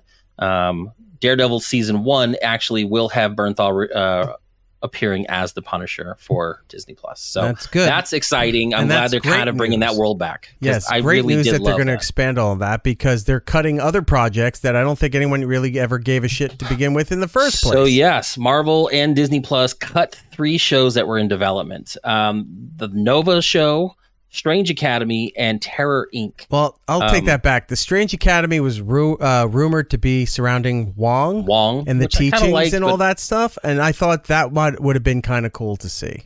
I like the character of Nova. I was kind of looking forward to seeing him have a show because he's part of the bigger overall arcing things. Terror Inc. I didn't know about. That was a very obscure comic book series, I think back in the 70s or 80s, where there was this like character that got people's powers by like taking their limbs. So like he would cut someone's arm off and get like it's weird. I think they've started to realize after what was it, a year or two ago, Ant-Man's bomb. Yeah. And they were losing everything up until Deadpool, that they need to get to the other major properties quick because everyone's getting tired of all this filler CD level superhero shit as filler to waiting to get to the other stuff here. So because you got Fantastic Four coming this summer, which is a major tentpole for Marvel. And then the next couple of years with 2 Avengers movies leading into X-Men coming back, all like the hits are going to be coming. Then once that's in play, then you can start doing the weird little offshoots. Maybe you want to do Strange Academy, because I don't think Strange is supposed to be in the next Avengers. He might be in the Secret Wars, but not in... I don't think he's going to be in the next one, but he'll be in the bigger arc where everyone's going to be. So you have time there to do the Strange Academy and all that other shit. So get to the hits and get to the big ones, because you're losing the audience for all of that. But yeah, they paused those developments. Now, people were saying that these projects were never officially greenlit, and they may I'm getting tired. They may come to fruition at some point. The studio simply shifted its priorities at the moment, and we're told the decision is reflective of a new model, kind of the way they're going to start doing these shows. Casey brings up a good point in the chat here. How about bringing back Thomas Jane as Punisher? Look, we're going into the... I didn't hate whole Thomas Jane. No, nobody did. We're going into the portion where they're going to start sewing up the timelines and everything. So that's now the chance to, whatever variations we have, start throwing them in there for little cameos, one-offs, what have you. And yeah, that'd be a good idea to make an appearance. They probably are thinking that at some point. Yeah, we'll see. With the timeline stuff. Like he shows up at a coffee shop, and then, Jonathan Bernstall's there. Yeah. Who are you? And it just clips him, and like that was the cameo. Jonathan Bernstall just shoots him in the head. Yeah. Like the Punisher's just killing and he's characters. Just like fucking Comic-Con. There was a cosplayer. Well, there was that comic book series where Deadpool's going around killing the Marvel Universe. So like he was going around killing just everybody. Like you could do that with the Punisher, where he's going in and just kills a variation of him, and it's just Thomas Jane. That would be fun. That would be good. So X-Men 97 news. We've been waiting a while. The first season, fantastic. It was great. A lot of controversy going up before it even aired, where they got rid of the showrunner and the writer. But season 2 is going to be delayed till 2026. They had a bunch of animatics. They had a lot of the story laid out after they got rid of the showrunner and the writer. There's some kind of legality stuff, with the layoffs and everything. Yeah, so I think what they did was they had to kind of redo a bunch of stuff, which is kind of a bummer, because I really, really was hoping to see more of that this year. But season 2 is going to be in 2026. We're working on it now. It's exciting. The world of the 90s is just, honestly, Steve, I can't believe they let us make it. I grew up on Marvel, and as you know, clocked a lot of time in there, so I feel like there's a lot of currency to revive this thing. What makes me worried is that they're going to deviate from what they'd started because of the new writers and new head of the show. And I think they're going to try to make it more family friendly. And I think that's going to be bad. Like, I want it to stay the way it was, because it was adult enough and nostalgic enough. And it just, you don't know. They surprised us with how they pulled it off. So they may not. Yeah. I think there's some legalities behind the scenes for how they blew out the creator and the EP stuff. Yeah. It's kind of a bummer. So more Marvel news. Brave New World. In its second week, I know we're going into the third week now that we're doing the show here on Friday. The second week saw a significant drop in revenue, 68% drop into the second week. Telling you, should not have showed the Hulk in the trailer. Should have been word of mouth. People would want to go see. People feel like they saw it. Should have been the what the fuck moment when you're in the theater. Right. It sucks because we both enjoyed it. Dropped about 68%. They're already talking that it might show up on Disney Plus. I was just going to joke. I'm like, it'll be on Disney Plus in 2 weeks. Yep. Just May in time for 2025 is the speculation, is that's when it'll show up on Disney Plus. And it's kind of a bummer. We've gotten to a point where, like, I feel like it's a good restart of us being excited for Marvel movies, but you're right. They just show too much. The trailer killed any momentum going into the thing there, especially after seeing what they did. Yep. All right. Everything else can wait till next week. Sure. I do want to do one final thing before we get out of here. Actually, before we do that, can we do the next story real fast because it ties into what we just watched? No, because I wanted to save that for disasters for next week. Okay. All right. We'll save it then. Okay. There's a teaser. Disasters is back next week. So we got that. I wanted to close the show by look. We've been doing this whole thing the entire time here. Singing puns because they're fun. Boop. What do you call a lonely cow? Beef stroganoff. All right, that was a stretch. That was. Yeah. Let me see if we can redeem it. Singing puns because they're fun. Boop. What is Peter Pan's favorite place to eat out? Wendy's. All right, that's pretty good. All right, that finishes stronger, right? A little bit. Okay. So, I just wanted to bring up, this is the young lady who does all of it. I didn't want to play it all the way. This is the young lady right here that does all of these. Mm-hmm. And I wanted to give her some promotion, some props, if you will, for providing all this content. It's all hers. But I also wanted to have the audience take a look at her, a gander, if you will, to see the young lady who came up with all this. And we're going to do the final one here because, look, there's like 40 more that I could have done. But we're going to end with this one here so you get to see her do it. Singing puns because they're fun. Boop. What can Skittles do that men cannot? Come in a bunch of different flavors. So her name is Drew Gulliver. So if you want to follow her on Twitter, Instagram, YouTube, Twitch, she does live streaming and gaming and all that other stuff too on those platforms. At Drew Gulliver, Gulliver. And for those on the radio, or even if you're watching the video version of the show, I know your next question is, or you're heading over to her accounts right now to see if she has an OnlyFans, and yes, she does. Oh my God, of course. You can find her at Drew Gulliver also on the OnlyFans. So thank you, Drew, for all your fine content for the night. And with that being said, we need to get out of here. So Jordan, our nation's eyes turn to you. If you want to follow me on X, Instagram, Blue Sky, you can go at Jinx Ronan, Twitch, Jinx Ronan 79. If you've got a subscription to Amazon Prime and you go over to our Twitch channel, you can use that Amazon Prime subscription to get a free month-long subscription to our Twitch channel. Just go into the subscription area. It gives you the option to click a little box that says use your free Prime subscription to a Twitch channel. Support the show, help us out. It helps everybody, and it keeps this kind of content rolling for you. Fantastic. And for me and the show and all that fun stuff, it's Erik Nagel across the board on all social medias. And if you're listening to us on iHeart, you are. If you're listening to us on Apple, Spotify, any of those platforms, do us a kindness, go over there, leave us a positive review. It does help out the program. And if you want to join us live each and every week as we do this program, head over to our live rooms on YouTube and on Twitch, all under It's Erik Nagel. And if you can't do any of those, but just want to watch the video at some other time in your life as the time keeps ticking away, you can do so, like I said, on YouTube at It's Erik Nagel. Also, I never do this, but I saw it this year. Fuck it, with everything else going on, I'll do something a little different. My birthday's this weekend. I will take gifts. I will take what you're going to send. Somebody had asked me, he's like, what could I get you?